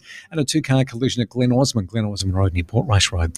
Busy Anzac Highway at Manoreen Road with a camera at Penny's Hill Road at Hackham. Yes, Adelaide Central Market is open today. Find the best of SA, great specials, and all your favourite goodies, all under the one roof. AdelaideCentralMarket.com. Adelaide's most accurate traffic on 5AA. Hey guys, sick of the setup when you go camping? Check out Austrac Campers. With an electric roof, electric awning and electric step, camping is as easy as pushing a button. Austrac Campers! NRG Solar knows that solar isn't just about panels, it's about future-proofing. Start your journey to self-sufficiency today. Be the visionary. Take charge. NRG Solar's new warehouse is fully stocked with a stunning range of wholesale solar and battery equipment. See it for yourself. Discover the power of solar at NRG Solar. Call 1300 858 160 or visit nrgsolar.com.au and make tomorrow brighter. That's nrgsolar.com.au. It's the best beachwood home yet. The Caliente, inspired by the glamour of Palm Springs and California. A multi-level masterpiece of design, innovation and style with unmatched street appeal. Unwind by the fireplace, take the elevator to explore, or view the climate-controlled wine room. Truly spectacular. This home is a home designed for all generations. The Beachwood Caliente, open soon for inspection at Craigburn Farm. Life's good. It's even better in a Beachwood home. The most frustrating thing about having your car repaired after a collision can be the wait. Sometimes months. At Premier Panel Services, the wait is one thing you won't have to worry about. We've expanded our workshop and our highly skilled team. It means we're better equipped to deliver an outstanding outcome for you and your car. RAA and MTA approved, Premier Panel Services work with most insurance companies. So ask for Premier Panel Services and get back on the road sooner.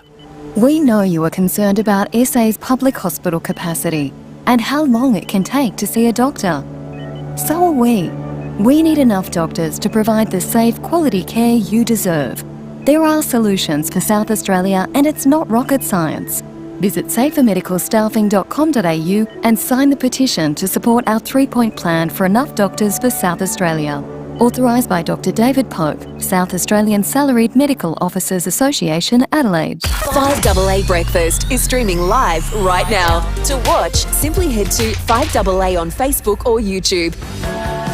The Hyundai Keys to Summer event ends soon. Unlock offers now. Visit Hyundai.com.au. David Penberthy and Will Goodings, 5AA Breakfast. 708, love this text from Scott. He says, boys, Rising Tide's first albums weren't any good. I've never had a job and I pronounced nuclear wrong. We're both terrible flops. Who'd have thunk it? Thank you, That's Scott. right. And the third album, I accidentally equityed my bum to the road. That's right. Let's go to Highbury. Belinda's called in with a Meat Tray Friday entry this morning, all thanks to the great people at my local butcher, Chanella's 62 Prospect Road at Prospect. Belinda, what's the strangest name you've come across?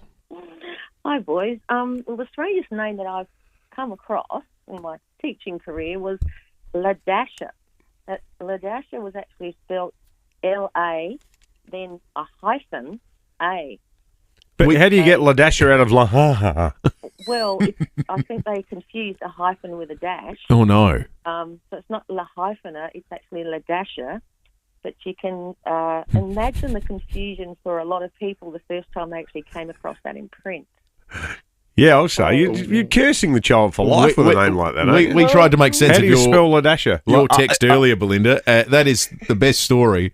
Does this poor little, like, what age did you come across Ladasha? And was this little girl like 5 years old having to explain to teachers how the name was said? I came across her at the age of 10. So in year 5, actually in Queensland. I was teaching in Queensland for a while. So Well, I'm there quite you go. happy to talk about That it here explains a because bit. Otherwise, I would have thought hopefully she's or her parents aren't listening. However, but so the poor kid's going to go through life having to explain that every time. Thanks, Mum and Dad. I love that entry, Belinda. Thank you. Good on you, Belinda. Belinda's in the running to win that meat tray. All right, let's jump in the DeLorean. It's time to Flashback with Michael Smith. 7 News Flashback, Sunday nights in the 6 o'clock news. Morning to you, Michael. Good morning, Will and David. I hope you're feeling a bit peckish today because we're celebrating the best of South Australian food and wine on Flashback this week. More specifically, the origins of Tasting Australia. These days we know it as a great annual festival with its heart in Victoria Square, events all over Adelaide, in fact all over the state. But it came about in a really curious way. Tasting Australia was the brainchild of a guy called Ian Parmenter, who you might remember hosted a little 5-minute filler show on the ABC called Consuming Passions. David, you would have been a fan of that. From memory, he was Belgian. He was a really good mussel cook. And he always used to finish the show, he's actually English, I think, originally, and he would always finish the show by saying, Bon appetit. Yeah, that's right. Anyway, that's right. Very successful show called Consuming Passions, and Ian and his TV producer, David, came up with this concept of a longer format show called Tasting Australia. They really wanted to highlight food and wine right across Australia, not just for a domestic audience, but for an international one as well. They pitched the idea of Tasting Australia to the ABC. Auntie, in its wisdom, knocked back the idea, but they thought it still had legs. So they teamed up with a very successful event organizer called Marina Libya with the idea of bringing 200 food and wine writers from around the world to Australia to really sing our praises and share our produce with the globe.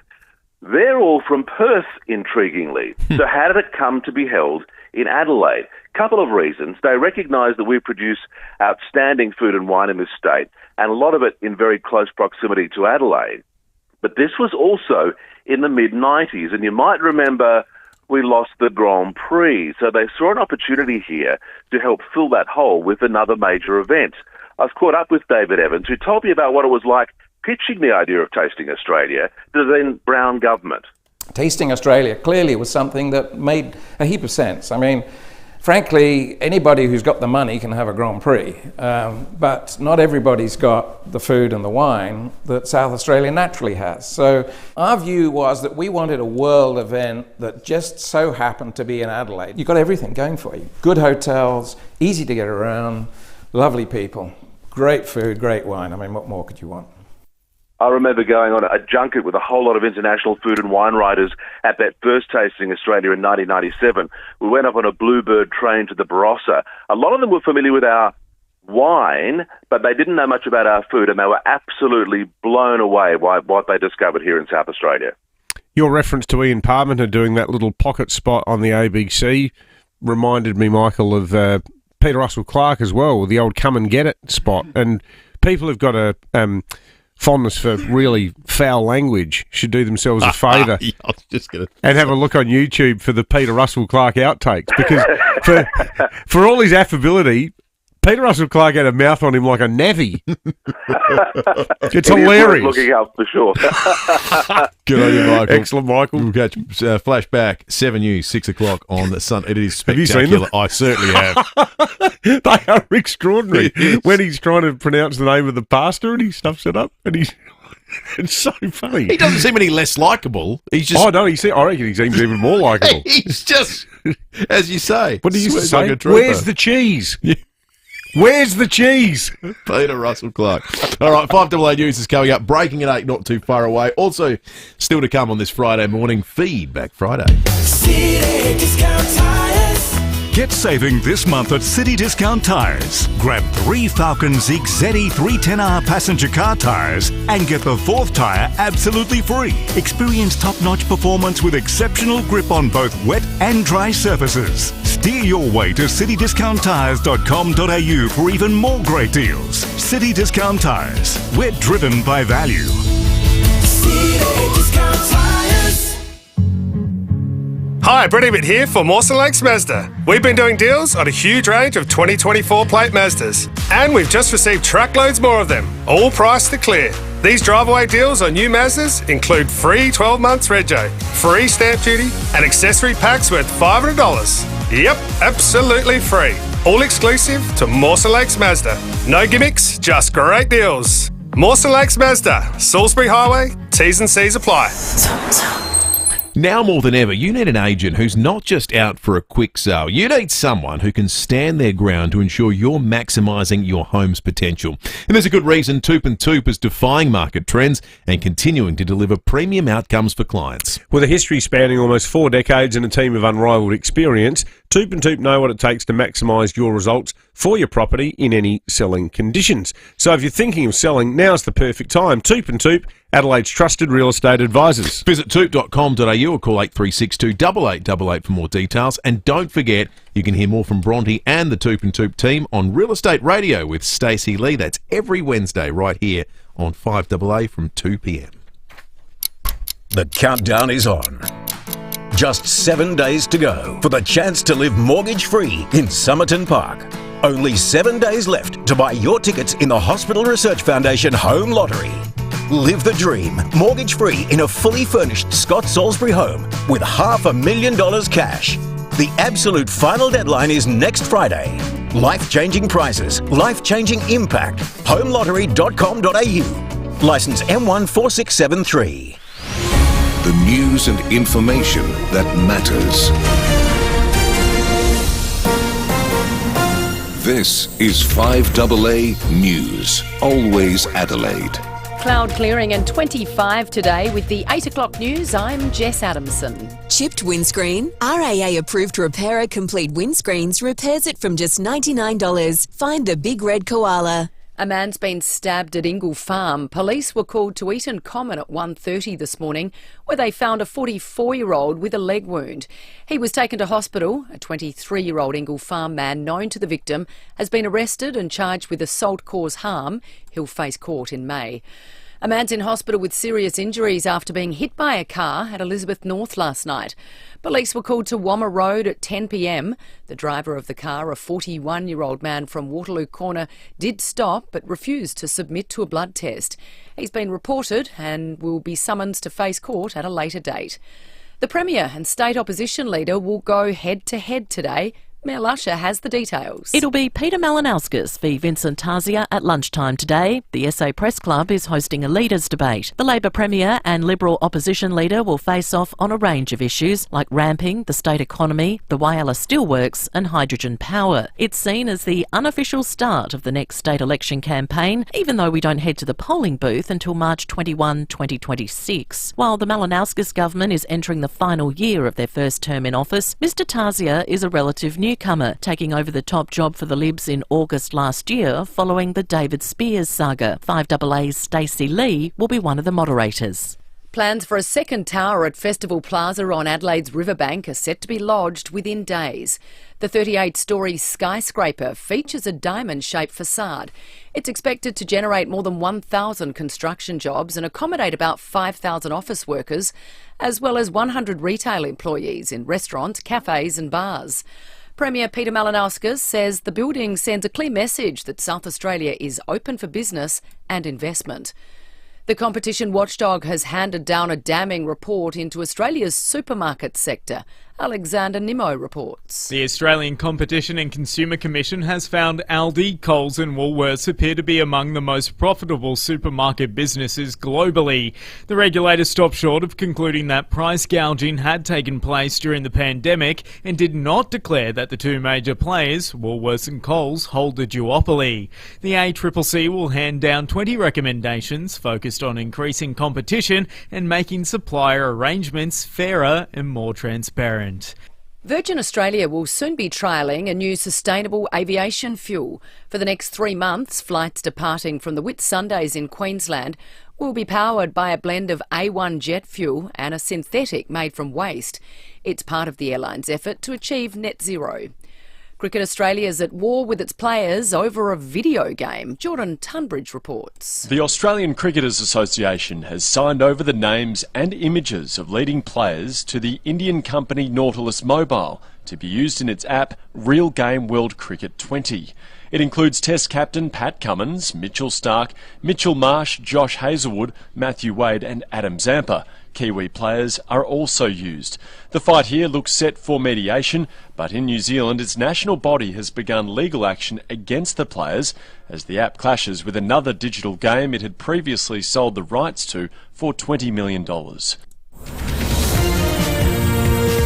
Now turning to 5AA Sport. To make room for renovations, Agostino Mitsubishi are having a stock clearance sale on now, Nailsworth and Mawson Lakes. Here's Tom Wren. Thank you, Jess. Adelaide has named an unchanged side for tomorrow's clash against Essendon at the MCG.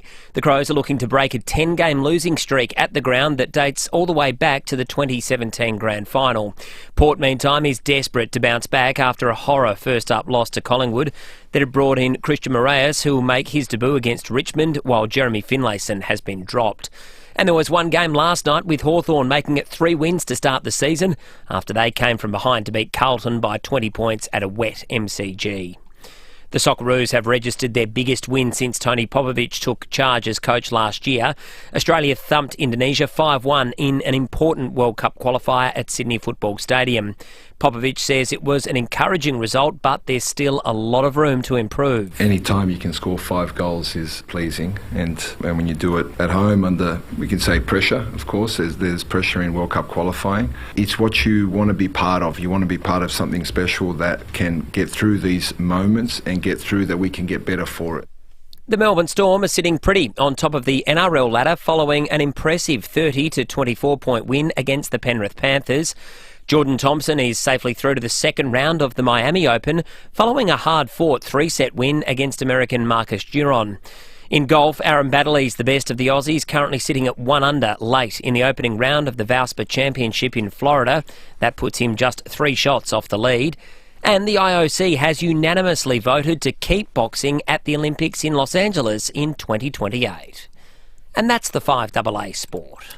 Thanks, Tom. Now checking 5AA traffic. Selling your commercial property for top dollar is made easier with the team at RWC Adelaide. Visit rwcadelaide.com. Big delays with the breakdown this morning at O'Halloran Hill. It's on the Southern Expressway near the Palantinga ramp. Car stuck in the right-hand lane. Cars are back for a couple of Ks. Awful delays. Try using Main South Road this morning.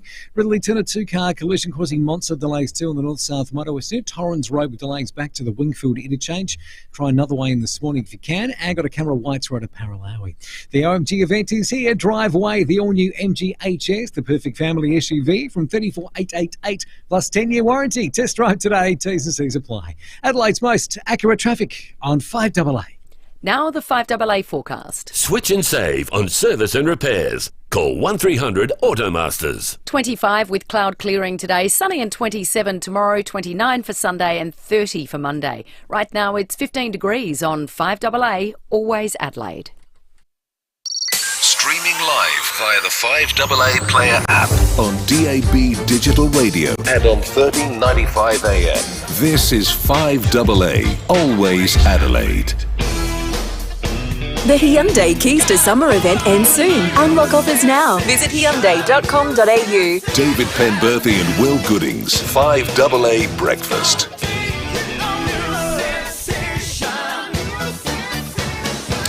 Coming up to 8 minutes after 8. Feedback Friday still to come this morning. We got plenty to give away. Everybody wins a prize after 8:30. Love you to be part of Feedback Friday. Why is the Victor Harbour horse tram no longer operating? We'll be speaking with the operators just after 8:20 today. That pesky Seafoam's got a bit to answer for on that front. Also, Meat Tray Friday, thanks to the great people at my local butcher, Schneller's, Liam, Joanna, and their entire team, 62 Prospect Road at Prospect, asking you about peculiar names. Great butcher shop. I bought a really good rack of lamb there once. The only time I've cooked a rack of lamb, I got it at Chanel's. It was sensational. Yeah, would have been terrific. Keep those... the weirdest names you've come across. I tell you what, it feels like inevitably a teacher's going to win this morning. Teachers just get the best insight into naming trends and peculiarities out of anybody that listens. So get those thoughts coming in on 8223 0000. In the meantime, it's time for Breaking at 8. Well, we had a fantastic response from our listeners to the very earthy interview we did earlier in the week with Senator Jackie Lambie, in which Senator Lambie's message to Canberra was basically that they needed to grow a pair in relation to their dealings with Donald Trump, and that if the Yanks were going to come after us, that we should put things like Pine Gap on the table and the Northwest Cape Naval Surveillance Centre. Well, in keeping with that grow a pair theme, Jackie made a visit to Adelaide recently where she went to the mall, and she has harnessed the mall's balls as part of her tilt for Canberra and provided us with the following video. Have a listen. You know how I'm always gobbing up in Parliament saying they've got no balls up there, mate? And all this time they've been in your mall in South Australia. I need to go and get a big truck, mate. We need to reload it and take him back to Parliament. There you go. Get some gonads back between those legs. All this time they've been hiding in South Australia. Bloody beauty. Yeah. Found the balls. Missing balls from Parliament. Bloody beauty, found the balls. Well, that is exceptional. The second somewhat nonplussed voice you heard in that video is that of Jackie Lambie's fellow Senate candidate, former South Australian Senator. He got his start with the Nick Xenophon team, Rex Patrick. Now, we've got Rex on the line, and we've done it in part because we're having a bit of a chat off air with our great mate and resident cephalogist, Matt Abraham, after the segment yesterday, because we think Rex has a silly chance of picking up the 6th Senate spot. Normally it goes Libs 3, ALP 2, Greens 1. Sometimes the Libs fall short of getting the 3rd spot, though, and it is generally a battle between One Nation, or sometimes a second Greens candidate. In the past, as happened with Mr. Patrick's former successful candidacy, the Nick Xenophon team. But Rex, what's your assessment? Do you reckon you're in with the show? Good morning, guys. Look, I was very proud of everything I'd done in the past Parliament, and I wasn't going to run again. I was, because it is quite a task to try and get re-elected, but actually, there was some polling done. Jackie had been pestering me for about 2 years to run.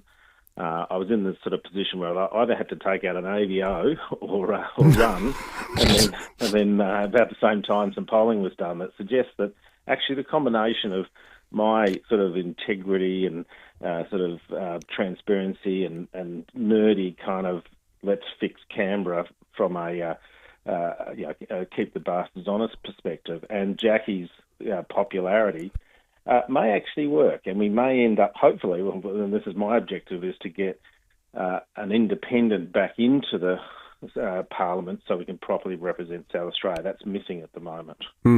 There's a bit of a synergy for you two, because Jackie has a defence background as well. She's Army, you're Navy. You would have heard the interview we did with her the other day. Do you think that Australia risks looking like a bit of a soft touch at the moment amid the threats from Washington, and that we should, do you concur with her, that we should actually start saying, well, hang on a minute, we're running all these defence installations to a large degree on your behalf. You shouldn't take all of that for granted if you're going to come after our industries on the basis of no wrongdoing on our part. Yeah, well, in actual fact, she nailed it on the head as she always does. This is about loyalty and mateship. We have have had a great relationship with the United States, and they're turning on us. They've turned on us in respect of steel and aluminium tariffs. It's about to hit us. They're about to hit us with our agricultural tariffs, and that's particularly going to be harsh for South Australia with its beef exports. We see this morning they're talking about now hitting our media as well. So we've got the United States encroaching in and harming Australia, and we've got a government in Canberra that is simply lying down. When you lie down, you're going to get run over. And I guess that goes back to Jackie's video in the mall about the mall's balls. Rex, what's your message to South Australians who've been pitched on an AUKUS-sustained future here, shipbuilding to be turbocharged as our part in that process? You're a sceptic of AUKUS, so what would you say to South Australian voters that you'd like to vote for you about that element of their economic future? Well, I think we need adult supervision in Canberra in relation to AUKUS. And, of course, you guys know I'm a former submariner. I know this space extremely well. I spent the 45th and 46th Parliament ensuring that jobs stayed out at Osborne in relation to colon sustainment. I'm really, really worried about AUKUS. I'm really worried because I can't see a situation where we're going to end up building submarines here. What we need to be doing is thinking about a plan B. We know the US is not going to deliver. It's even less likely now that Trump's in charge. I mean, he'll keep the deal going because it's such a good deal for the United States, but there's no guarantee that we're going to get delivered Virginia-class submarines, and the UK submarine industry is just one big cluster fiasco. And you know, by the time we get to the point where we're supposed to be building stuff, all of the players that have committed to this will be gone. We need to really focus in on this and make sure that South Australia has involvement in a submarine program. I'm very worried we're simply going to get nothing out of this. To plug that capability gap, if the US can't deliver Virginia pre-used subs to us beforehand, would you be looking to buy something else off the shelf? I think we need to buy an off-the-shelf design and build it here in South Australia. We've done that in the past. It's absolutely established that we can do that. The risk of non-delivery now for AUKUS has risen to the point where Admiral Mead went into estimates last month. He's the guy in charge of the AUKUS program, and declared that the AUKUS program was very high risk. They were his words. There's no plan B. Again, something going really wrong in Canberra where they're not thinking about what do you do in the event that the United States doesn't deliver. There is an option that's available, and that would actually get work taking place here in South Australia much, much sooner. Can I just say to you, before AUKUS came along, we had a contract in place to be building 12 submarines here in South Australia. The best we're going to get out of the AUKUS deal is maybe either 5 to 3 UK submarines, UK design submarines.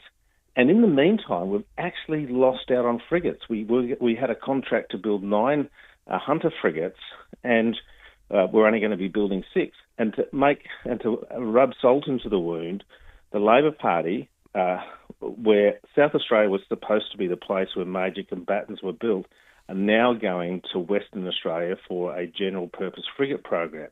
So we've lost completely because we simply haven't been represented properly in the Parliament. The Labor Party and the Liberal Party are a unity ticket on defence. They're a unity ticket on AUKUS, and so there's no proper scrutiny and no proper exposure of what's happening in respect to South Australia losing out of the deal. Rex Patrick, Jackie Lambie, Senate candidate for South Australia. Thanks for joining us today for Breaking at 8. Thank you. Attention music fans, my good mates Heatwave, the cover band I saw at the Madam Hotel just before the Summer Sounds show with Icehouse and what have you. They're playing tonight at the Norwood Hotel with Adelaide Sharp Dressed Men, who I presume are a ZZ Top cover band, and then playing on their home ground tomorrow night, Williamstown Hotel from 8 o'clock. Apparently they absolutely carved up last Friday in Broken Hill. They were on the road. They played after the St. Patrick's Day, the night before the St. Patrick's Day races. That would have been a pretty interesting evening, I reckon, in Broken Hill. It would have been a lot of fun. Hey, speaking of music, Sia is the inspiration for our meat tray this morning.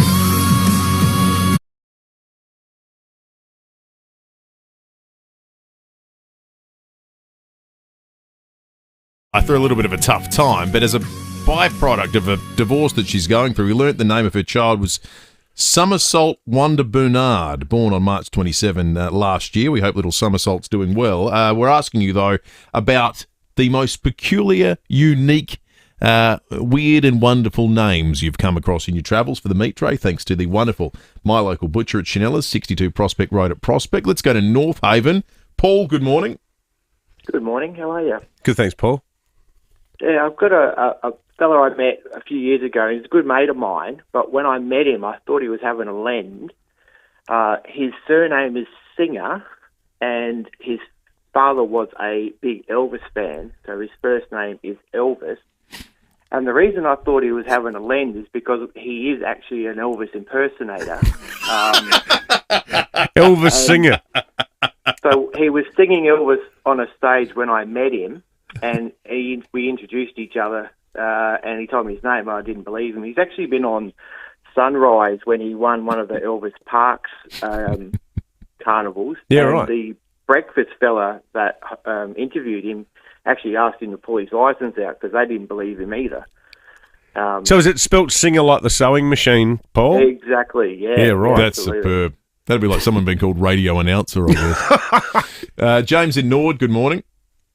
Yes, good morning, guys. From a teaching background, yes, I have a couple, but that guy just reminded me of and this is 100% true, a friend of mine who was seeing a gynecologist, and his name was Dr. Seaman, Seaman. But thank you. It's 100% true.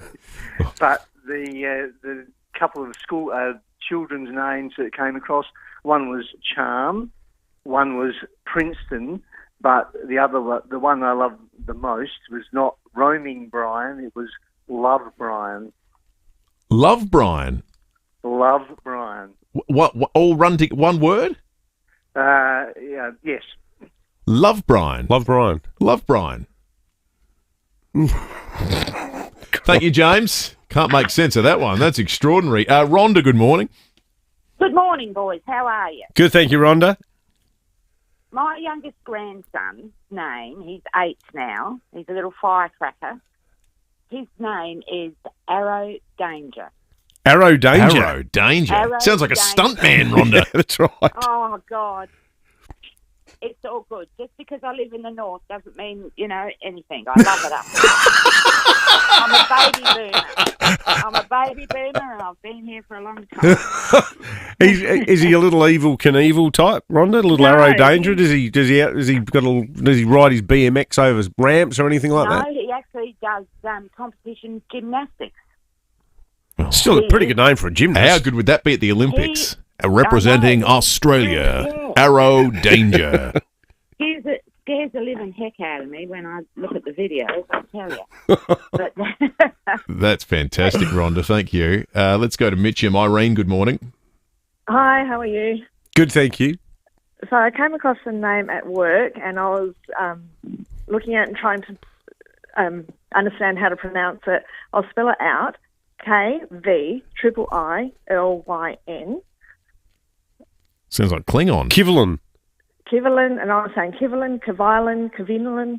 Anyway, when I spoke to the person, they said the V, the triple I, is Roman numeral for 8. So she said, my name's Caitlin. Oh, no. Oh, no. Seriously? Yeah. Oh, Irene. That's I know. extraordinary. Imagine having to spend your whole life explaining that to everyone. Yeah. Exactly. And half the people don't even know what Roman numerals are anymore. Well, that's right. That's exactly right. You don't expect to find them in the middle of a name. Damo, good morning. Good morning, gents. Another day in paradise. About 20 years ago, the head of the SA Submarine Corps, his name was Hands Off. That's right. Hands Off. Hands Off. Yeah. Great name. Hands Off. Hands Off. Thank you, What Damo. happened to Hands Off? He headed off. I tell you what, the variety and the creativity, it's been an eye-opening experience this morning, this meat tray. I didn't know some of this stuff was possible, but hand it to people. You know, one of the first stories I did for the Tizer involved a drag queen who was doing a show at the old Mars bar. A friend of mine, his sister was a fashion designer, and she, in her spare time for fun, she designed drag queen costumes. But this mate of mine rang me and he said, look, this might be a story for you. There's a drag queen appearing on the Anzac Day long weekend, and her name is Dawn Service. And I just thought, oh, no. And it was when Bruce Ruxton was still alive, so I got a number for Bruce Ruxton. And I was like, first year journo. Oh, hello, Mr. Ruxton. My name's David Penberthy. I'm a reporter in Adelaide for the Adelaide Advertiser. I'm just seeing if I can get comment from the RSL about the fact that there's a gigantic drag queen performing on Anzac Day at the Mars Bar, and her name is, drumroll please, Dawn Service. Oh, yeah. And it was just... Yeah. Like, are you serious? What a bloody insult. I didn't see my mates being tortured in the South Pacific. That was just total come-in spinner. Dawn Service. Oh, that's outrageous. All right, let's check traffic. We'll come back with more in just a moment. Thanks to Louver House, the leaders in transforming your outdoor space into a great entertainment area with an opening and closing roof. Thanks, Will. Still seeing really big delays from that breakdown at O'Halloran Hill. Good news, though, they are clearing. It's just near the Panelatinka ramp on the Southern Expressway. Ridley Tinner crash, North-South motorway near Hawker Street. That's also providing really big delays inbound. And Thorngate multi-car collision causing delays there too. Main North Road near Fitzroy Terrace. Super busy South Road, Edwardstown with the Camera Collins Parade at Hackham. Harris Scarf sale is on now. Save 20 to 40% off coffee machines, kettles and toasters. Exclusions apply. Harris Scarf, great brands, great prices. Adelaide's most accurate traffic on 5AA. The 5AA Sports Show. Rowie and Timmy G. James Bartell, champion. Just go to the tribunal. Jackson Archer got his 3 games. All 3 clubs went to the tribunal and all 3 were upheld. So save yourself 10 grand, I reckon, Jimmy. Don't bother. Right, if you ever want to be frustrated, listen in on the tribunal hearing. You'll pull your hair out, you'll do your hair. The 5AA Sports Show. The things that they ask players to do are quite extraordinary. Weekdays from 4 p.m. on 5AA. Always Adelaide. Hi, Daniel Tarley here, General Manager of Home.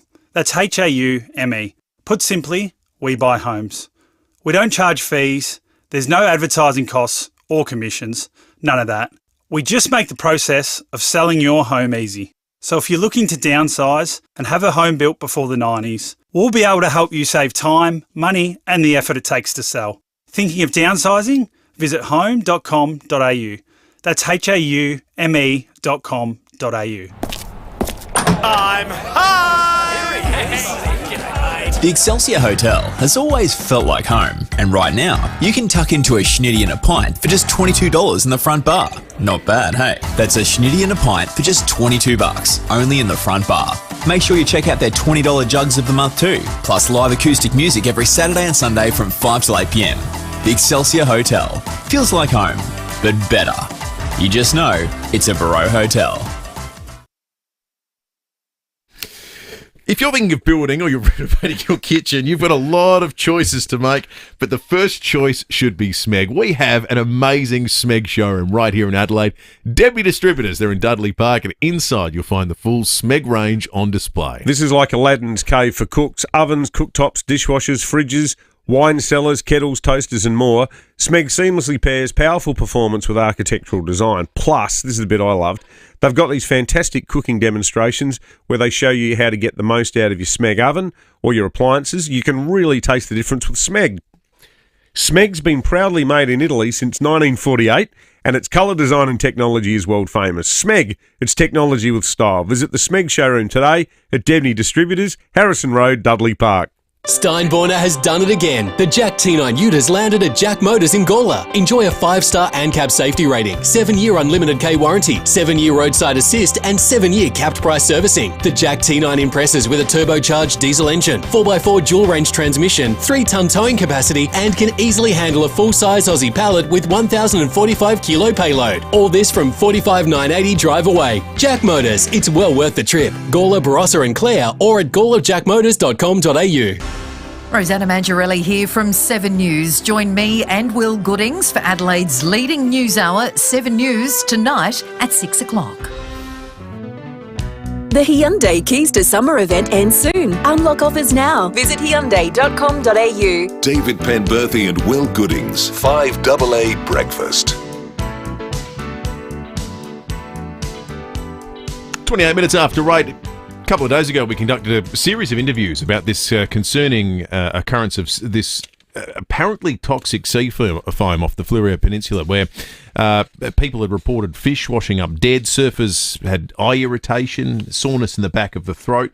The EPA is still awaiting tests to find out what it is. They believe it's a form of algae that's cropped up as a result of the warm conditions there. The mayor was recommending people stay away from the ocean. Now, that makes sense if you're a surfer or a fisher person, but what about if you're running the horse tram at Victor Harbour? Well, they've taken the decision not to operate while this is going on. Brittany Jablonski joins us on 5AA Breakfast. Brittany, good morning to you. Good morning. So, Brittany, this is obviously a big decision to make, given how popular the horses are there for tourism and so forth. How is it just a precaution, or are people genuinely worried about the health ramifications of all this? It is precautionary. There has been a bit of the sea foam washing around Granite Island and people complaining of the throat tickle. So that made us prompt a shutdown. We don't want to put our staff at risk and the horses. We're unknown to what it is and what the full effects could be. So it's better to be safe than sorry and not be out there around it. Have you seen the dead fish and what have you yourself? No, I have stayed away from the beach. I didn't want to risk breathing in what people said they were experiencing. And how long do you think the horses are going to be out of action for, Brittany? It is hard to say. We are hoping to reassess Monday. This storm hopefully will wash it away, but you never know. So we'll see what the weather does, and then we can make a decision on Monday whether we can get up and running again. And what about, how do the horses feel about this? Are horses like dogs, where if you don't walk your dog, it gets a bit teed off? Like, do the horses need to go out for a bit of a stroll? Yeah, so we've still got our amazing stables facility, and we can still run our behind-the-scenes experiences, which people can still book, so they're not missing out on seeing the horses if they are down this weekend. So we can exercise them here. They do love working. Some of them love a day off too, so some of them are having some days off. So, yeah, it just depends on the individual. Excellent. It's such a wonderful part of life. Down in Victor. Good on you, Brittany Jablonski there, the head horse trainer at Victor Horse Trams.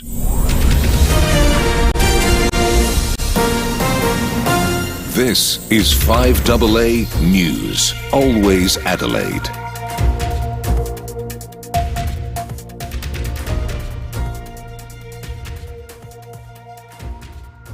Complete Windscreens, your insurer repairer of choice. Visit completewindscreens.com.au. A man's recovering in hospital after being struck by a car at Elizabeth North last night.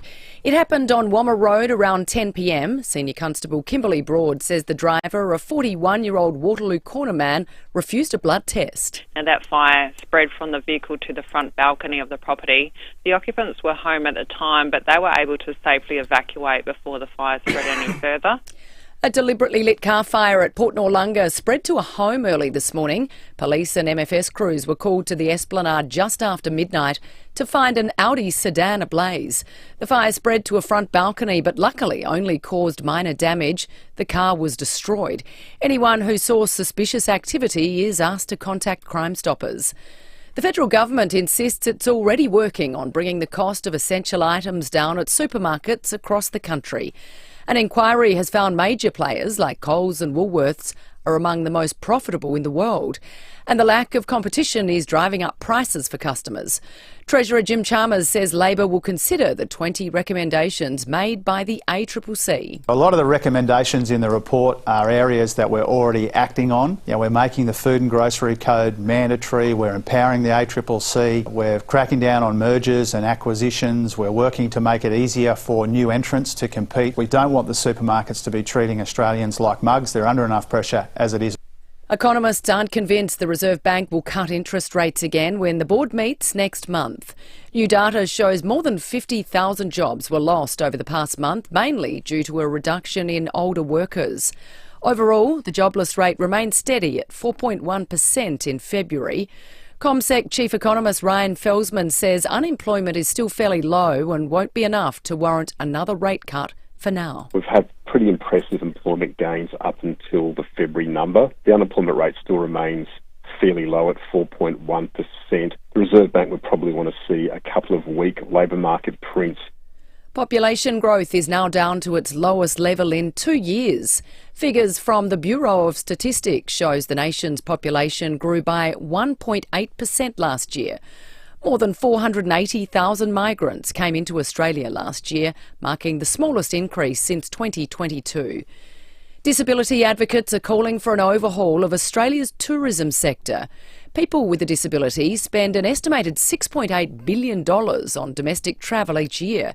Sporting Wheelie's Dane Cross says accessibility remains an afterthought in the industry. We see a gap in the tourism market, an opportunity more so, in the sense that accessible tourism is a huge market that is currently under-resourced and under-tapped.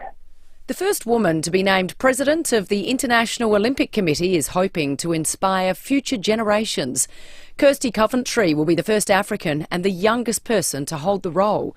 She's acknowledged the women who came before her, including two-time Vice President Anita de France, for paving the way for her significant appointment. I think it will take a little bit of time to truly set in, but women like her paved the way for women like me, and I want to pave the way for younger generation, especially because I have 2 young daughters.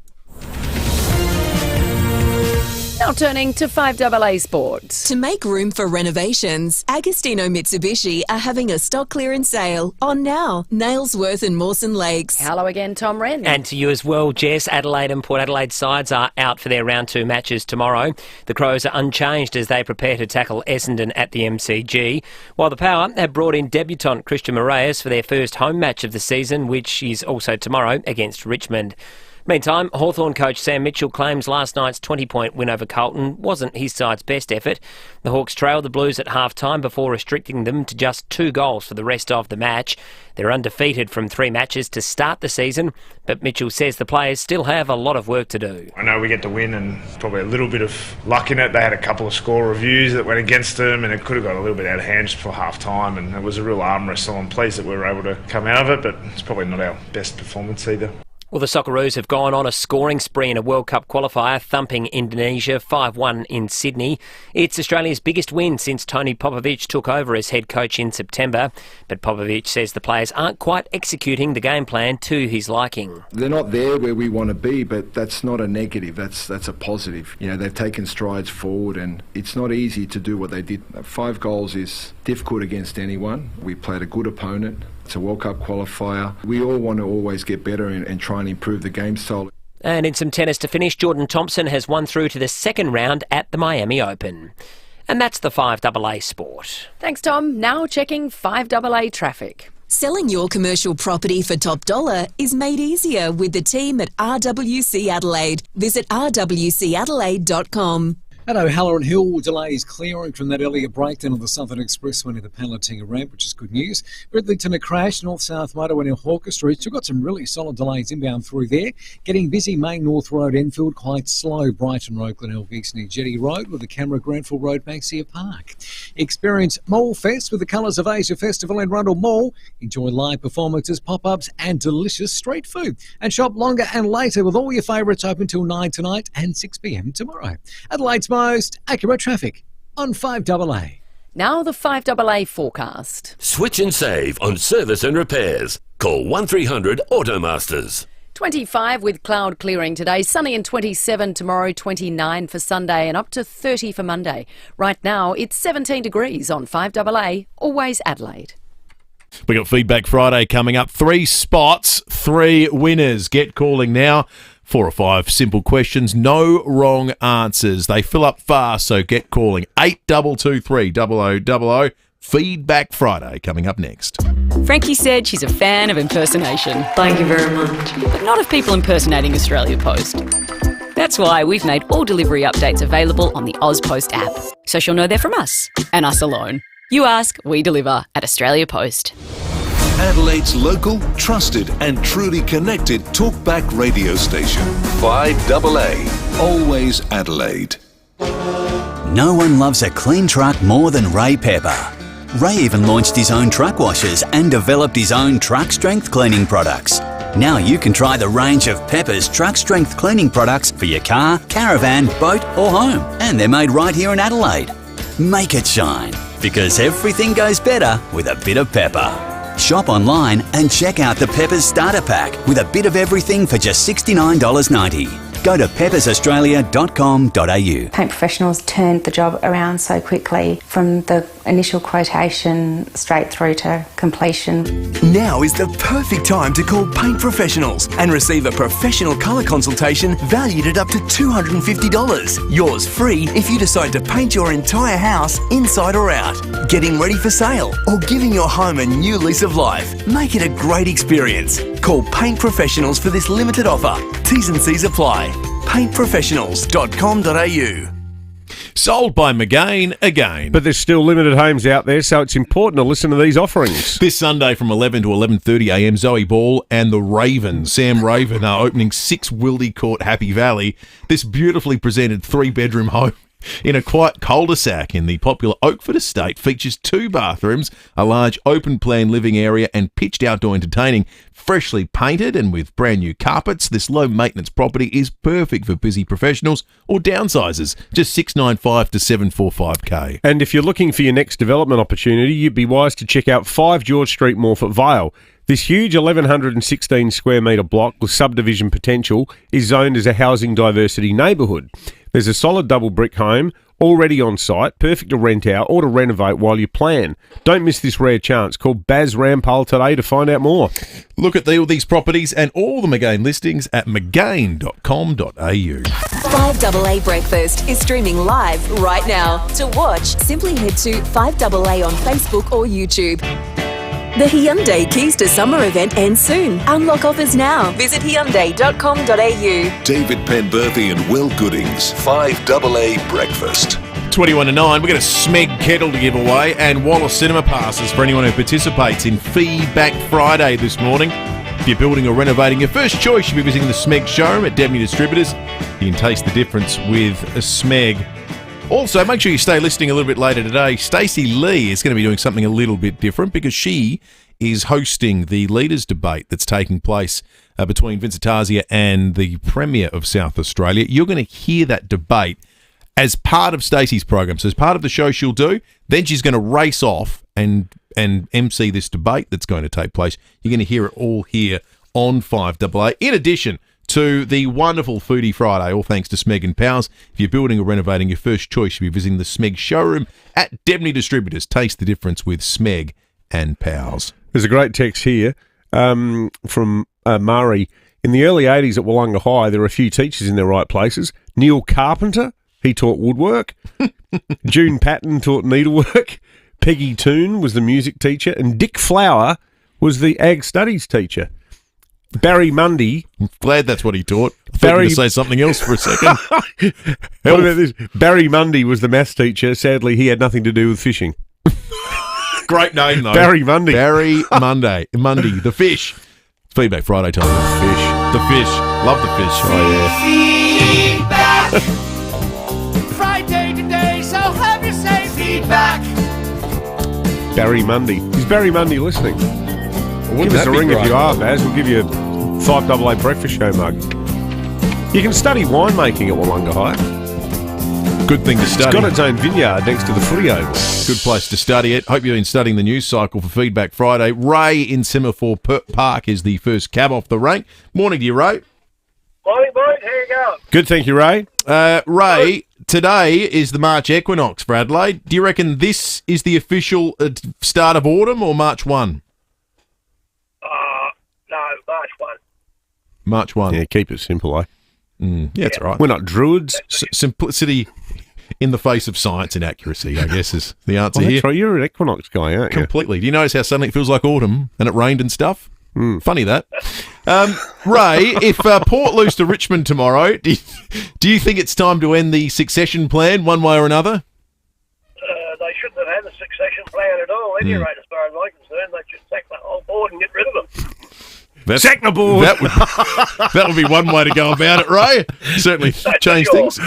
Liberal MP and former Paralympian Matt Cowdrey's proposed that we host countries that are competing at the Brisbane Olympics in 2032 in the lead up to the games. Which country would you like to see Adelaide host in the lead up, Ray?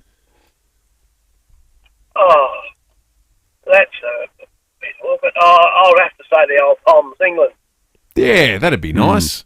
The UK. Yeah, Yeah.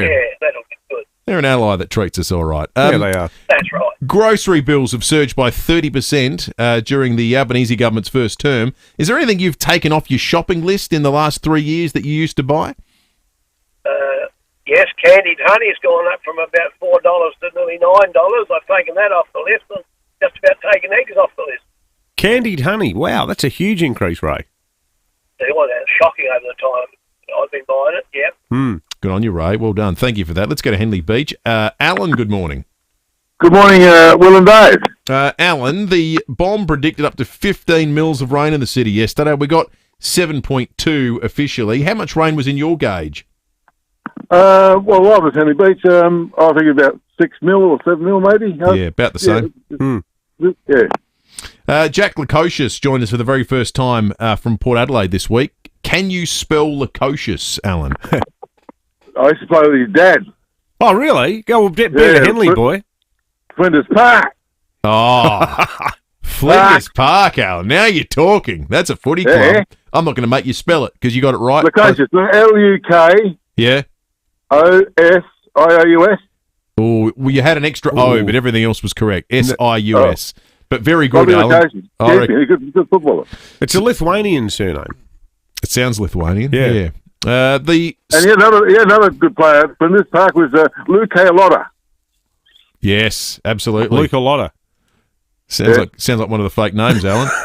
Hey, the state election is exactly 1 year away today. Here's how it currently lies in the lower house: 28 Labor, 13-2 the Libs, and 6 Independents. If you had to predict 1 year out today, do you think the Libs narrow that gap, or does the Premier and his team widen it?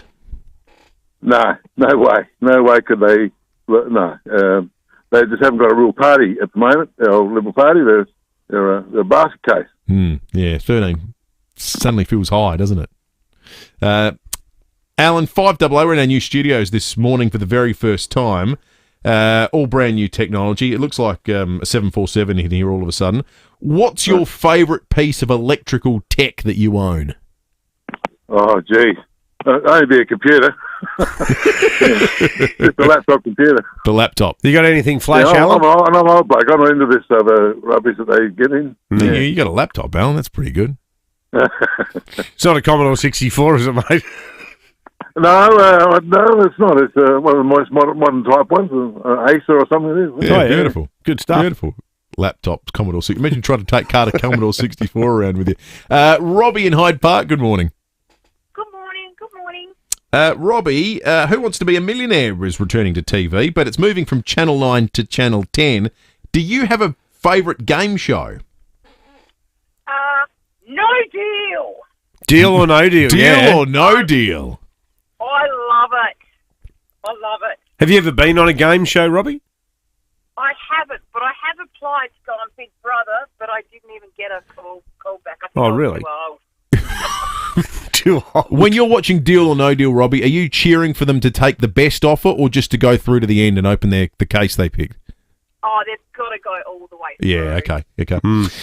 Two astronauts, Butch and Sonny, return to Earth after their unplanned extended stay in space. Would you rather spend 9 months with one other person in space or in a submarine? I would rather, that's a tricky one, I would rather probably space. I think submarines, I'm quite claustrophobic. I'm very claustrophobic. I know the little capsule is claustrophobic, but I would be so scared that it would blow up like the little submarine that blew up. True. Bad news for you though, Robbie. If either of them blow up, you're in real strife. Doesn't it also depend on who you're there with? What, whether it's submarine or space? Well, no, who you're there with. Oh, who do Yeah, but how would that affect? If you can pick who you're there How with. would that affect which one you'd want to do? Well, like is one of them Rex Patrick the Submariner, and one of them is, Catherine Benell Pegg the Raquel Welch. I actually look like Raquel Welch. So does David. We're down to 3 possible dates for the federal election, Robbie. The 3rd, 10th or 17th of May. Which do you think is the day we're going to be going to the polls?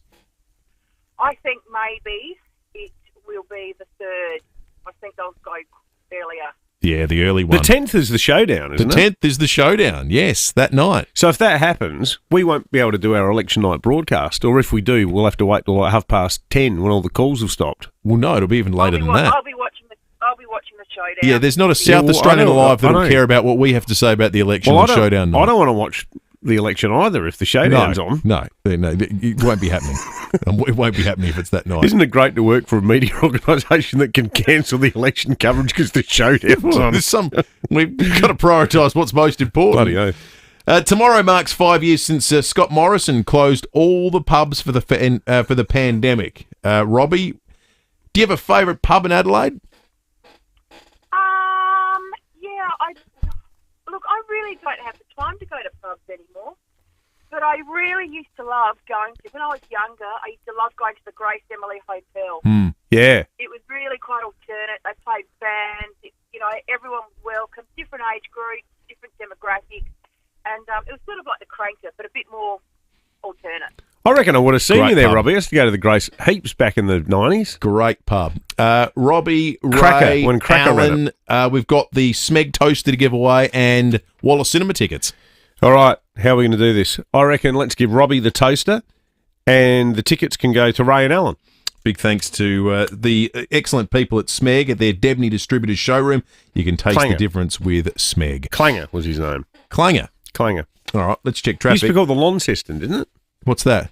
The Grace Emily. Did it really? It was the Launceston Hotel. I don't ever remember it before being I think it was the Lonnie.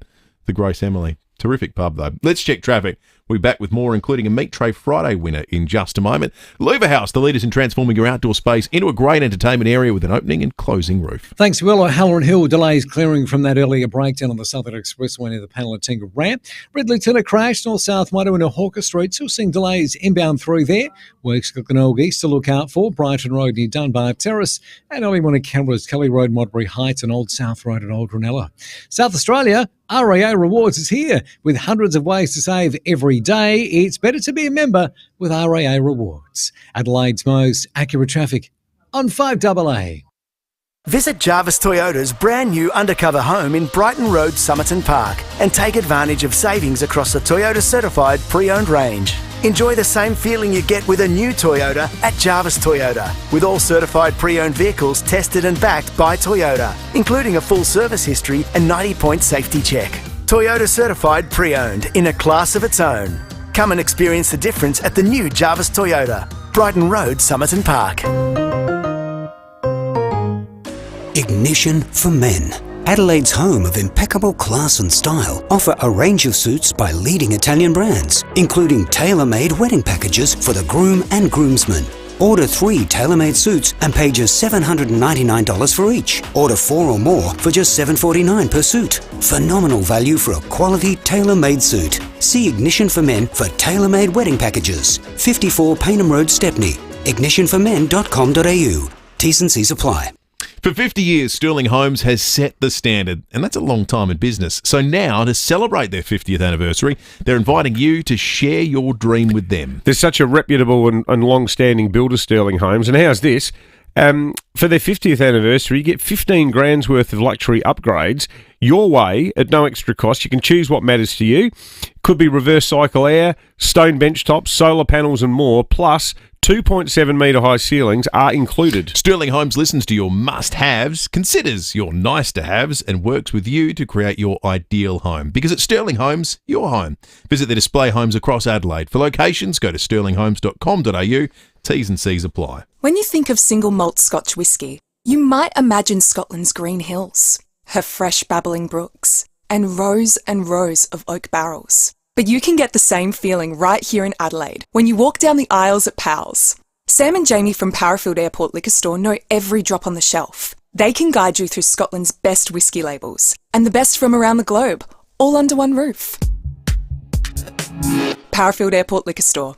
Powell's, next to Roulette's Tavern, Kings Road, Parafield. BJ Energy don't just install solar and battery systems, They optimise everything to do with solar, squeezing every bit of energy out of the sun to help take control over your energy bills. And because BJ Energy are fully qualified electricians, they can help you in all things home energy, solar repairs and maintenance, EV chargers, lighting, switchboard upgrades, heat pump systems, and more.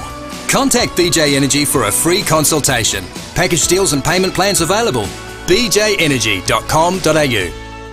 Hey guys, did you know? From the beach to the bush and everywhere in between, Austrac campers will take you there with a little bit of luxury. So come and check one out for yourself today. Austrac Campers. The Hyundai Keys to Summer event ends soon. Unlock offers now. Visit Hyundai.com.au. David Penberthy and Will Goodings, 5AA Breakfast.